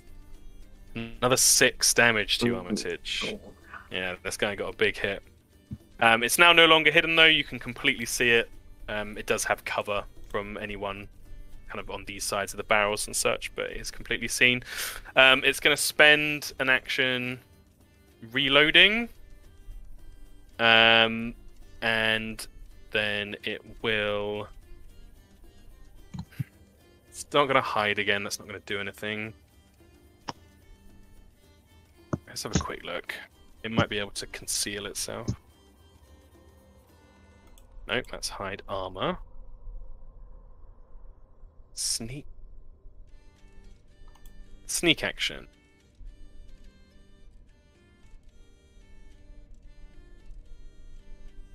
Oh no, yeah, you have to be under. Okay, that's fine. It will try and intimidate you, Armitage, and fails. Doesn't crit fail, but fails. Cesri, it's your turn. My bars are winding up. You what? Don't worry, I'll sort it. We'll sort it out later. Cesri can't see anything, so we're good there. Yep. Oh yeah. There. And might as well go all the way in. Yep. Hold on. How far did I move? I only see the 2 at the moment. So movement. Just do a Bruce Fame. Very nice. Pew, pew. There we go. Against which one? That one. Very nice. That hits. 6 fired. Cool. Scout doesn't like being surrounded. It will slash at you, Penelope. 13 to hit. Misses. Misses you. Ugh, not good. It will.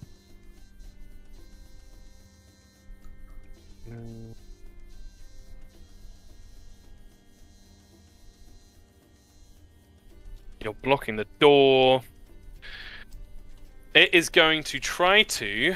This is an action. If you want to move through enemies in Pathfinder, Tumble you through, can. Right? Yeah, you got it. Tumble through. So you have to do an acrobatics check to try and move past them. We tried last time when it says we tried to Oh. go through. Oh yeah, I do remember. So this thing's pretty nimble. It's going to try its acrobatics. Oh, it crits. Doesn't do anything special with that, but it does mean it can stride. Move to enemy space, treating them as difficult terrain. So 5, 10. Oh, move it you by accident. 15. And its speed is 25, 50, 20. Murgatroyd, your turn. There's a commotion at the bottom of the stairs.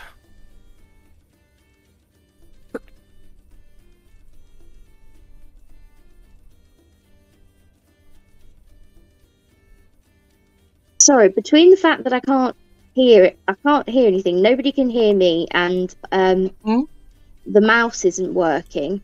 I can hear It's you. not really going very well. Yeah, we can hear you fine. You couldn't before I unmuted myself. Yes, true. 15, 20, 25. That's my first action. Very nice. And then I'm going to vomit some acid in its face. Amazing. 20. 20. Because you're up next to it, it doesn't get its cover. 20 hits. Excellent. 3 damage. 2 acid, 1. I can't remember how splash damage works. Splash. Would it hit someone else nearby? I would have thought. I think, yeah, that certainly sounds like what it does. I feel like it would be in the direction though, and like outwards, if that makes sense. Yeah, I know In what like you a mean. semicircle. I Splash don't think free. I don't think it would get Armitage. Oh, no. It would be next to the kobold. I love that you've just got this grumpy old woman who doesn't ever say anything, gets followed around by a ghostly glowing fox, and just vomits acid in people's faces. Oh, that's cool. Didn't even have the opportunity to pull my intestines out and lasso someone with them. Yet. Yeah. I should have given you damage before. Essentially, even if you miss with acid splash, you always do the splash damage to the creature and every creature within 5 feet of it. That's cool. Oh, So you will hit yourself with this for 1 damage. You I'm happy? sure I can cope with that. Yeah. Cool. So 1 damage to you. It takes 3. Very nice. By the way, I Penelope. can't see other people's health anymore on this map. Oh yeah, let me fix that now we're on a new level. I will devise a stratagem against the one I can just see running away. Yep. Going for that one then.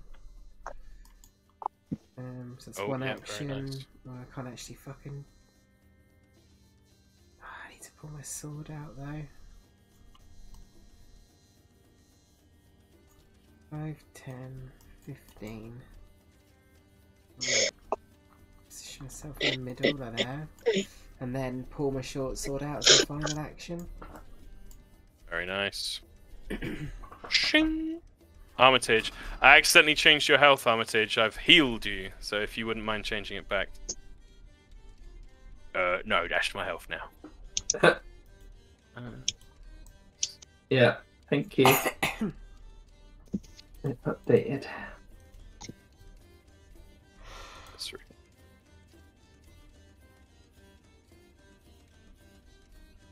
And it is your turn, Armitage. Armitage. Gonna move over here. And he's gonna spell strike against that kobold. Oh, actually, you go there. Very Oh, cool. he's not flat-footed anymore. Absolutely not. Oh, This thing is flat-footed to you because you flanked it. -2 to its AC. Spell strike. Whoa! I just Hell yeah, that realised- hits! I just realised Oh, that whoops. Devivor's stratagem was super pointless because it's only on this round. Oh, if you wanted to change that, Natalie. Can I try and grapple him? Yeah, absolutely. Go and make an athletics check. This is Fortitude DC. He does 12 slashing and 3 fire damage. It's dead. You're a He's like, fucking monster. Oh, the battle axe crackles and snaps with flame, and this thing just crumples like striking a pile of cardboard boxes underneath a sheet. He's just like, no sneaking. Very good. Kobold Scout. It's that one. It's off the turn order. Cesri. Just move over here. Hell yep. Or maybe here. Nope, can't see me unless.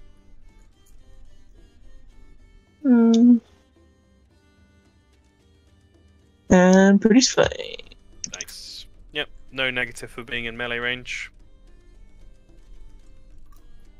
19 hits. 6. Yeah. Bosh. It's absolutely on its last legs. Oh my god. Oh, there's a door in the way. It's gonna try and Penelope's blocking its movement. Ooh. Okay. First action. It's gonna try and tumble through Penelope. It rolls a 19. Penelope, your reflex save is plus Reflex 7? save is 7, yeah. Okay, so your DC is 17, so it does get through. 5, 10, Okay. 15, Oh. 20, 25. The ruler does Pathfinder distances. Oh, with the diagonals? Yeah. That's pretty cool. useful. Well, yeah, it does one diagonal for 5, 2 diagonal, Yeah, 10. second diagonal you do is Oh, yeah. 10 feet, yeah. Oh. It will try and shoot Penelope. So it'll be one action to get its crossbow up because it was using the short sword. Final action to shoot the crossbow. Penelope, does a 19 hit you? Yes. It does 4 damage. And that's its turn. Murgatroyd. Murgatroyd! I said no. I can't see any baddies at the moment. Yeah, I mean, you do know that Penelope and Cesri have gone running off into that other room. Then I'm gonna follow them. Very cool. One action.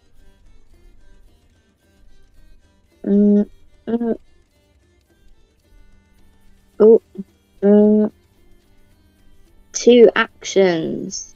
I'm gonna. Hey. Telekinetic projectile, I think.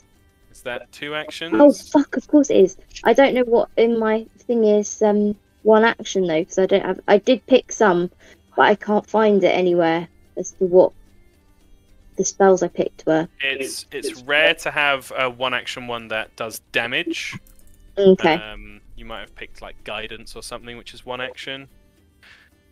You could try and spook it. You could demoralize it with an intimidation roll.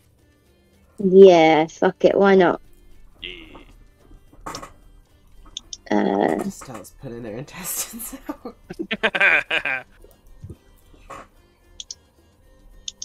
12. It's will DC. I'm guessing a silent old woman probably isn't that threatening. Not currently, no.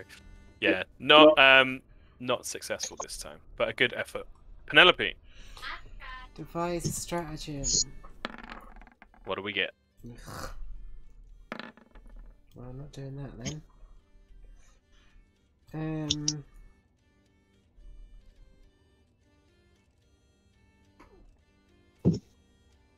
Fuck. That's second action. Can I try and shove? Absolutely. Shove. What do I do? The shove. Athletics, Fuck your favourite. me, so bad at athletics. Yeah, that's the benefit of the old strength skills. 10. Yeah. Not a success, I'm afraid. But it is time for the Grand Poobah himself. Yeah, but she'll be like, I'm coming to Penelope, and Penelope, you're so cute. he'll do 2 strides, Very nice. and then he'll actually there, and he will put up a shield. Very nice. Shimmering barrier. Cesri. Let's walk up to him. Yeah. And produce flame in his face. I love it. I think. Oh no! I want to use the hero point. Oh, I could have fucking done that. Right. Get it. No. The Damn Kobold it. Scout is gonna make an attack against Cesri. Get me. Wants you to fuck off. 20 to hit. It does. It deals 1 piercing damage. Yeah! Oh. I forgot as well. Can it have Yep. been the temporary damage, the health from my feet? But I forgot to add. Oh, catnap. Absolutely. Yeah. Yeah. There you go. So no damage. Damn it. The kobold's then gonna stride to here with its last action because it doesn't seem to have a key for this door. It just hammers on the door and screams out in Draconic, "Help! Help!"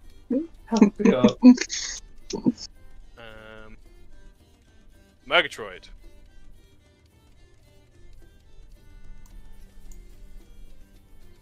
I'm gonna try Ray of Frost. Nice.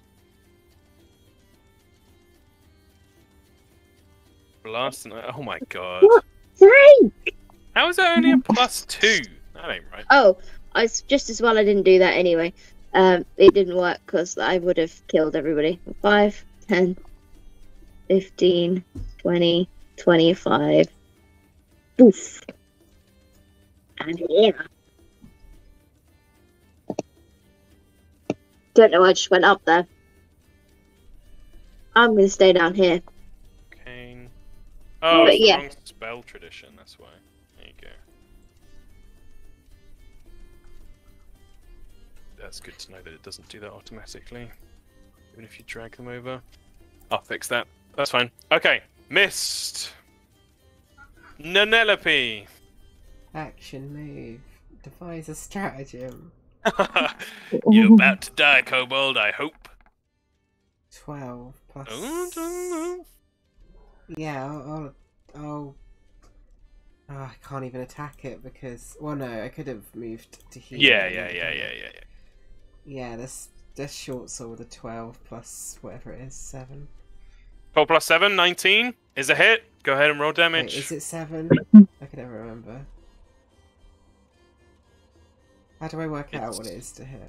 So you're trained, that's 3, and then it's whatever your modifier is that you're using. And I think with your device stratagem, you get to use intelligence Oh, or, yeah, or you're right, is I it dex do. or Yeah. Devise stratagem. Yeah, intelligence mod, so yeah, +4. oh yeah. So that's +7, 19 hits. Cool. And I'm using my katana. Hell yeah! Plus your extra d6, right? Yeah.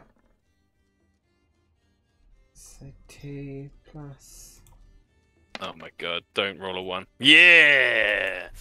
You cut it down. Help! As it scrapes down the door, bleeding kobold blood all over the floor. And with that, combat is over. There is no sound from the other side of the door. It's a tense moment as you all look at each other. Nothing seems to move or emerge or anything like that. Do I get anything in this room from that sod? So, yeah, we've got a couple of things to go through because you've gone through 2 rooms now. First of all, 80 XP for everybody. Grinding on towards that level 2, baby! Let me get rid of some of these fucking tabs. Kobold Trapmaster, gone. Kobold. Armitage would just point at that and be like, Mermandy. Okay. So blip, blip, blip, blip, blip. In that previous room, your that sort of thing would have definitely noticed the barrel-strewn barricade at the back of the room. Looked very makeshift, looked like it could be knocked over quite easily, and there was also a nasty smell seemingly coming from the other side of it. Ooh, excuse me.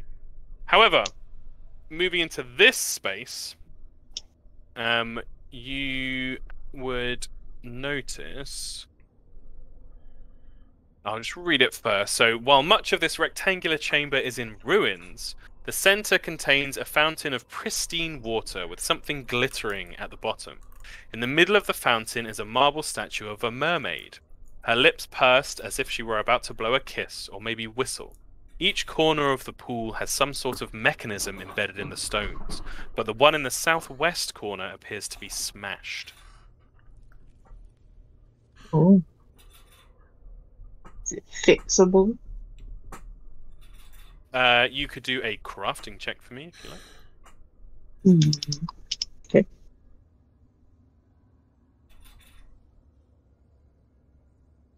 Oh my god, natural 20. That was quite a tough DC, but a nat 20 is a crit success. So, just read this. Smashed mechanism. Okay. Cesare, as you're poking around at this, and everyone else is kind of looking around the room, and Armitage declares it a mermandy, you get that feline premonition sense as well. You notice that this thing being smashed, first of all, it looks like it was purposely smashed by someone in a hurry and in desperation, multiple strikes with a bludgeoning object, and it looks like it was not easy to smash at all. The stone looks well worked. As you kind of follow the mechanism beneath the pristine water, you can see it moves towards the center, and you quickly realize that this is a mechanism, and with that natural 20, you think this is a complex trap. Okay. Now, you think, with everyone being so close to it, it's lucky it hasn't been set off already. So you've got a chance now to warn your companions and yourself to kind of step back from the trap itself. Yeah. Everyone move back. Try and get over. Like, how far back does it look like it's gonna You think be? a 5 feet distance should be safe. Okay. So, with that natural 20, you don't understand absolutely everything about it, but you can see this is what's called a complex trap, which means it's not a one and done thing. It keeps going. It's almost like like an automaton. You think that the mermaid in the center can swivel, can like turn around, and the pursed lips, you think maybe it shoots water out of there at quite some force. Can I try and disarm it? Oh. So, with the crafting check, Cesri, you think that the mechanisms are built to resist being bludgeoned into not working, though someone eventually managed to succeed on that one corner. There is a mechanism in each of the 3 corners, and if each one can be disabled, then the trap should stop altogether. I think it's probably risky, and we should probably only try if we need to. Don't really know. It's your bag. We'll just take our feet away. Maybe we should first see what's behind that barricade. There was something shiny though. It might be Armitage's stipend. No, she's a bad lady. And he points at the Cedric says she's bad. She is bad. She'll shoot water at you. Don't do that. What if I can disarm it though, and then he can collect his stipend at the bottom of the pool? That's not stipend, that's... Might be. He leans over and he's like, coins. I mean, I'm not going to stop you from trying, but I'm staying far back. I'm gonna do it. Fuck it. Okay. So there's one in each corner of the fountain. Yeah. Murgatroyd, what are you doing? Are you staying in the room? Are you leaving the room like Cesri and Armitage have? Huh? That people have left down to the bottom right? No. Yeah, have a bit of guidance. Thanks. There we go. You haven't seen that yet. Okay, good. Okay. Guidance. What do I do? It will be a thievery check. Okay. 17. You delicately lean over the mechanism and begin to pick away at it with your tools at hand. You don't get the -2 for improvised picks with this. I checked that. You are unable to do it this time around. And again, just like before, you think if you critically fail on this check, you will set this trap off. Fuck yeah, I'm gonna try again. Okay. Yep.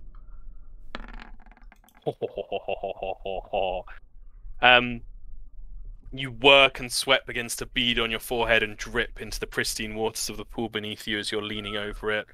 You bring up different little tools that are just not working until finally you actually use one of your crossbow bolts and just wrench it slightly to the side, and you hear one of the mechanisms crack inside, and you think you have destroyed one of the 3 remaining mechanisms. I'm also, because I just realised my armour is fucking over some of my stuff. I'm going to take off my armour before I do the rest. Oh, yep, that's fine. Why has that not changed it though? Huh, that's weird. Well, hang on, I can fix that. For some reason, the tokens aren't linked to the character sheet properly, so hit points. No, I don't think it's And that. AC. Is that better? No, it's not that.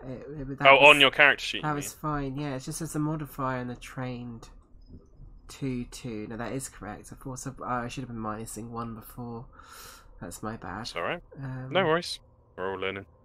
So, she would have... I'm just going to unequip her armour, so her AC would actually be 15 rather than 17 now. Cool. Because I don't really want those discounts, because that's annoying. Correct on your token. I don't actually see it anymore, the bar. Weirdly. Whatever. Let's move to the next one. Thievery again. This one's tricky. Doesn't quite work. Trying again. Watch out, she's gonna get ya! Okay, I'll warn you now, that is a critical fail. Hero point. Hero point. Yep. Very wise. Fuck. The mermaid in the center begins to move. I need everybody to roll initiative for me, please. This trap works on an initiative count. I want to fucking disarm it. You are only 2 away. But it's not easy. Let me see if the fountain itself rolls initiative. Is it that?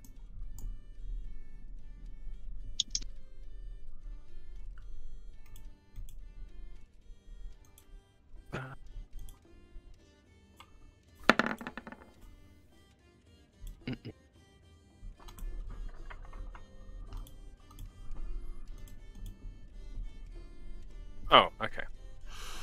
10. Oh, it's just a plus. I get +1 to my AC and saves versus traps, by the way. Good to remember. So your AC is essentially 16 right now. Yeah. Okay. What's... Oh. Okay. Oh my god, Murgatroyd rolled 25. Okay. Now, just Mermandy. Bad Mermandy. And it rolled pretty well on its initiative.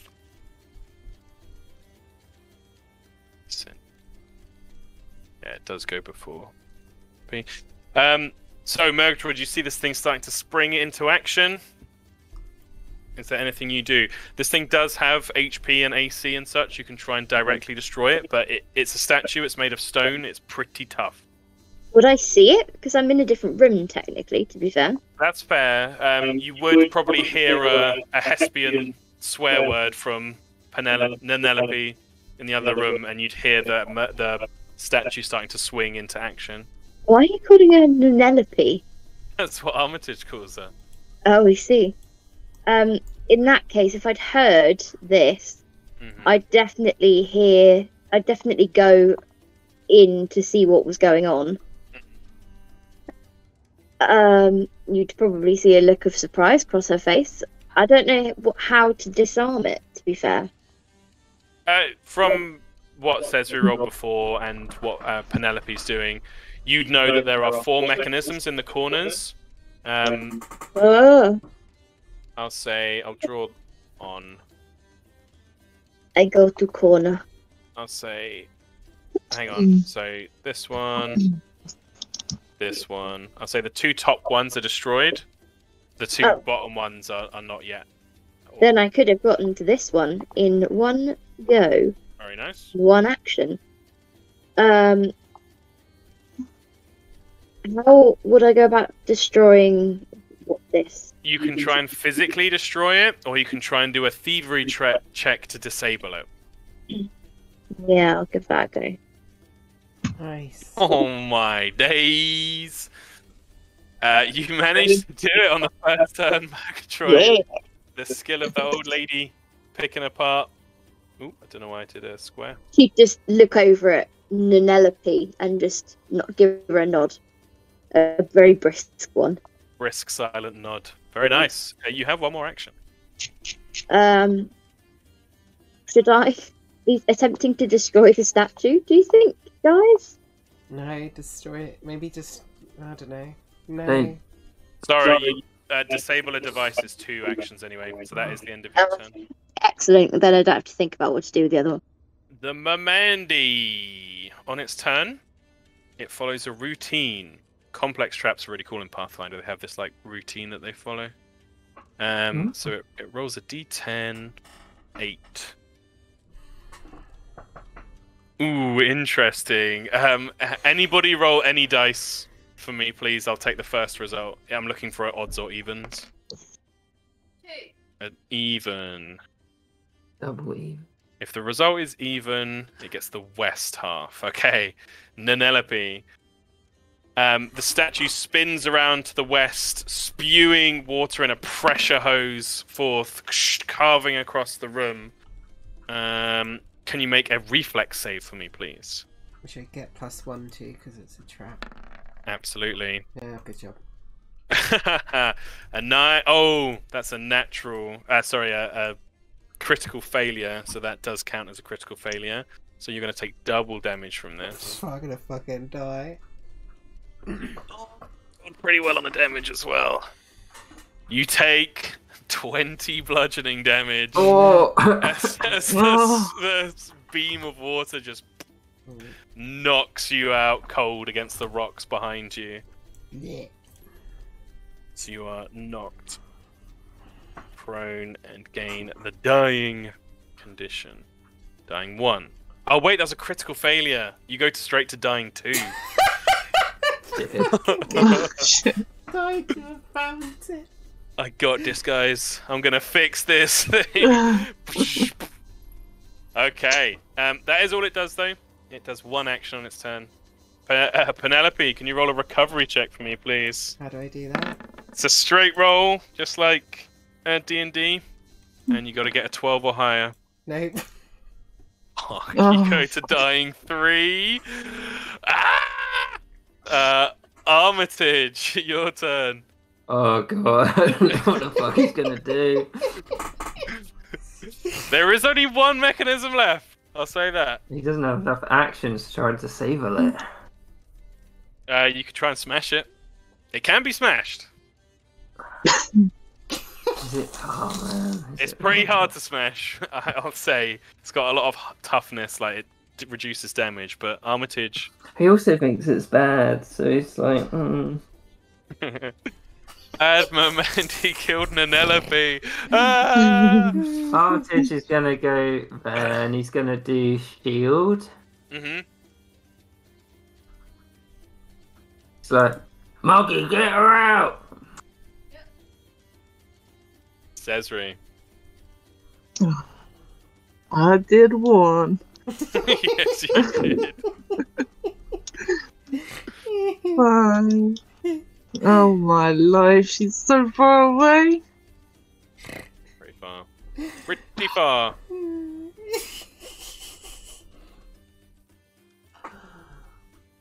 I can't get over there. I'm missing 5 feet. D&D, where are you?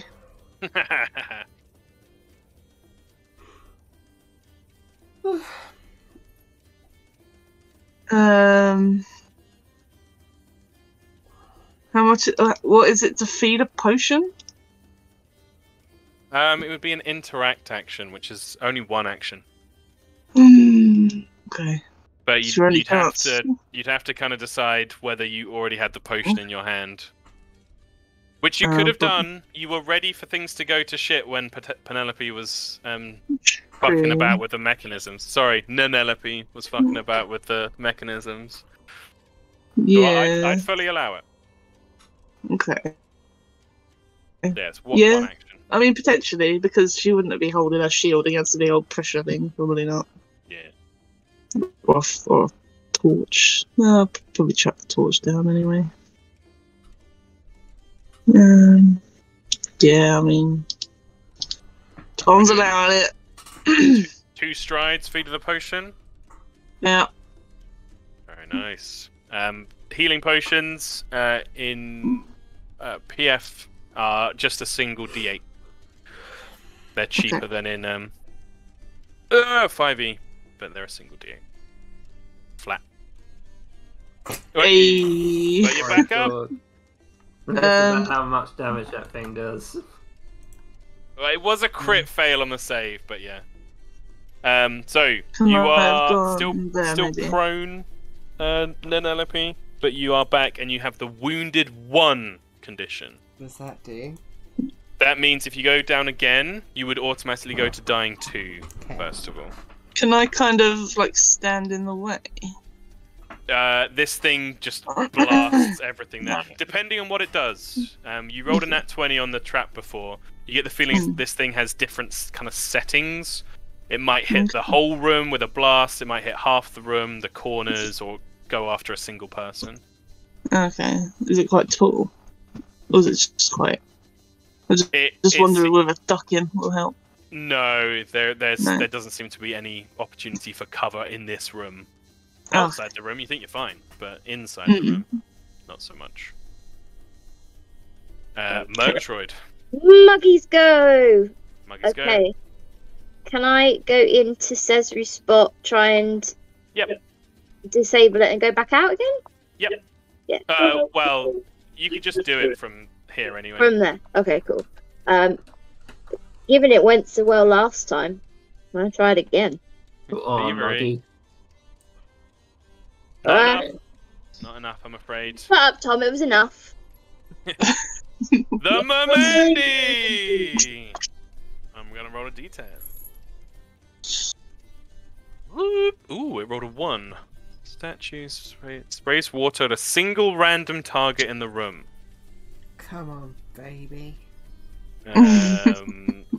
Armitage is not in the space that can be hit, so it'll be a d3. So on a d6 will be 1 to Penelope. I was going to say you could do a d12, and it makes it a bit more random. Sure. I like I a mean, d12. You do you. So 1, 2, 3, 4 will be Penelope. 5, 6. So this is Cesri. This is an attack roll rather than a save. It's a d20 plus 10 to hit. 26. Oh, So, do you have your shield or not, Cesri? Did you drop the torch or the shield? I dropped the torch because Okay, you've got the shield, the which torch is is good, going to douse the water. because that's not a crit. So it's just flat 2d6 damage. Wow, I'm rolling really well. 10 damage. Oof. Blasted with the water. But Okay. that is it for this round. Penelope. Getting up. Yep, it's an action to stand up. Oh, fuck. That's so annoying. Yep, Um, prone's real bad in Pathfinder. I'm just gonna move to here. Yeah. Cool. And then I can't disarm it this turn, so... Yep. You can't demoralize a statue. Can I drink a potion? You can get a potion out. Yeah, I'll get a potion. Holding it to your mouth. Nah, fuck it. I won't even bother. Okay. Armitage. Oh, this is probably really dumb. He's gonna cast Yeah. Anglefoot Oh. on the statue. Vine covers in sticky stab appears. Spell attack. It gains the mobilized condition. Oh god. It gets minus 10-foot circumstance penalty. Oh, super interesting. Okay. It's AC.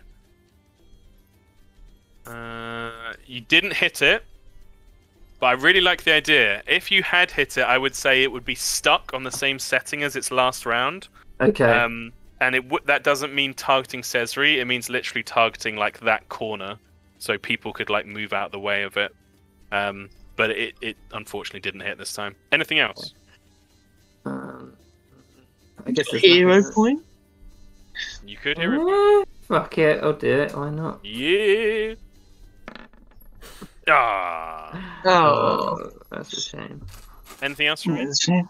He's just like, there's a bad mom, Andy, get out of here! This is gonna be Armitage's That's three. backstory where we all wipe and Armitage is just left on his own down here. I don't want the money! I want the dragon! Cesri. Penelope didn't get out of the room. I wanna Yeah. go on the fucking coin. He would have, he would have moved there actually. Just so people can see. Alright. Let's try and do a thievery. Roger that. Hero point. Fuck. Oh, Oh, close, but no cigar. You still have one action. If you wanted to run out or run towards the exit or anything. Yep. Yep. It's actually really interesting because one of its settings does half a room. So it's genuinely interesting whether you like all go in one half and just hope it shoots the other half, or whether you spread yourselves out or what. Oh, sweet, you can get in the corridor. Get so to there. You're fine, you're fine, you're fine. Did the 18 Murgatroyd. not pass? I'm a little 18 doesn't pass, nope. Yikes.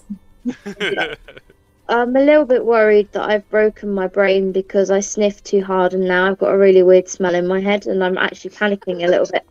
And I realise this sounds really stupid and I know you're laughing at me, but I genuinely am quite worried about it right now. I think you're fine. I'll keep an eye on you. Okay. Can I move the 5 feet and then try and disable the thing again? So fucking. Yes! Oh my Yay! god! Oh shit! Fucking Muggy! You missed your calling, Muggy. You should have been a fucking rogue. Jesus. I know. Instead, I've just broken my brain, so I can't be a rogue anymore because I'm not smart enough. 100% you gain a hero point for that. So Yay! add a hero point into your sheet. Do I get one per thing I've disabled? Can I have 2 hero points? No, don't push your luck. You get 1. I'm not pushing my luck. Ooh.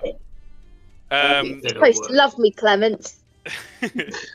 Give me all the hero points I'd ever want. I like to imagine that with old granny know-how, you just kind of take out one of your earrings and just like drop it into one of the moving mechanisms, and the whole fucking trap just seizes up like. Yeah, Mermandy just looks really angry and it's like. Just stops facing towards you, about to blast away.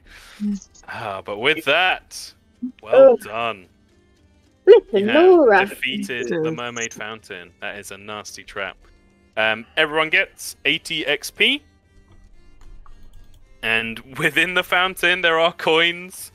I'll put them in the chat. It's not that many coins. Okay. Armitage will be like, no, I'm scared I don't deserve the coins. Rightly scared, I think. Look at Penelope. It's bad. Look at me. I'm like a drowned cat. That was hardly any worth it. Oh well.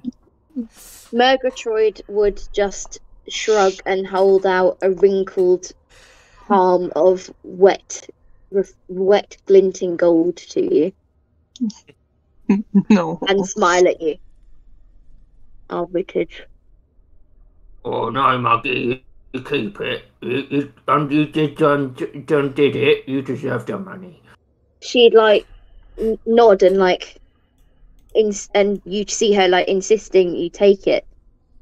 Well, I have one, and he takes one gold piece. And then she just pass a few more into your hand as you in typical like Nana style. Well, if you insist, Muggy. And you'd see her nod very like vigorously. Slip it into his bag when he's not looking. That's what my nan does. Don't spend it all at once. I'll try not to do that. Not Murgatroyd's voice. Amazing. In mind of the time, I was having too much fun. I didn't realise we'd run on. We will end there for this evening.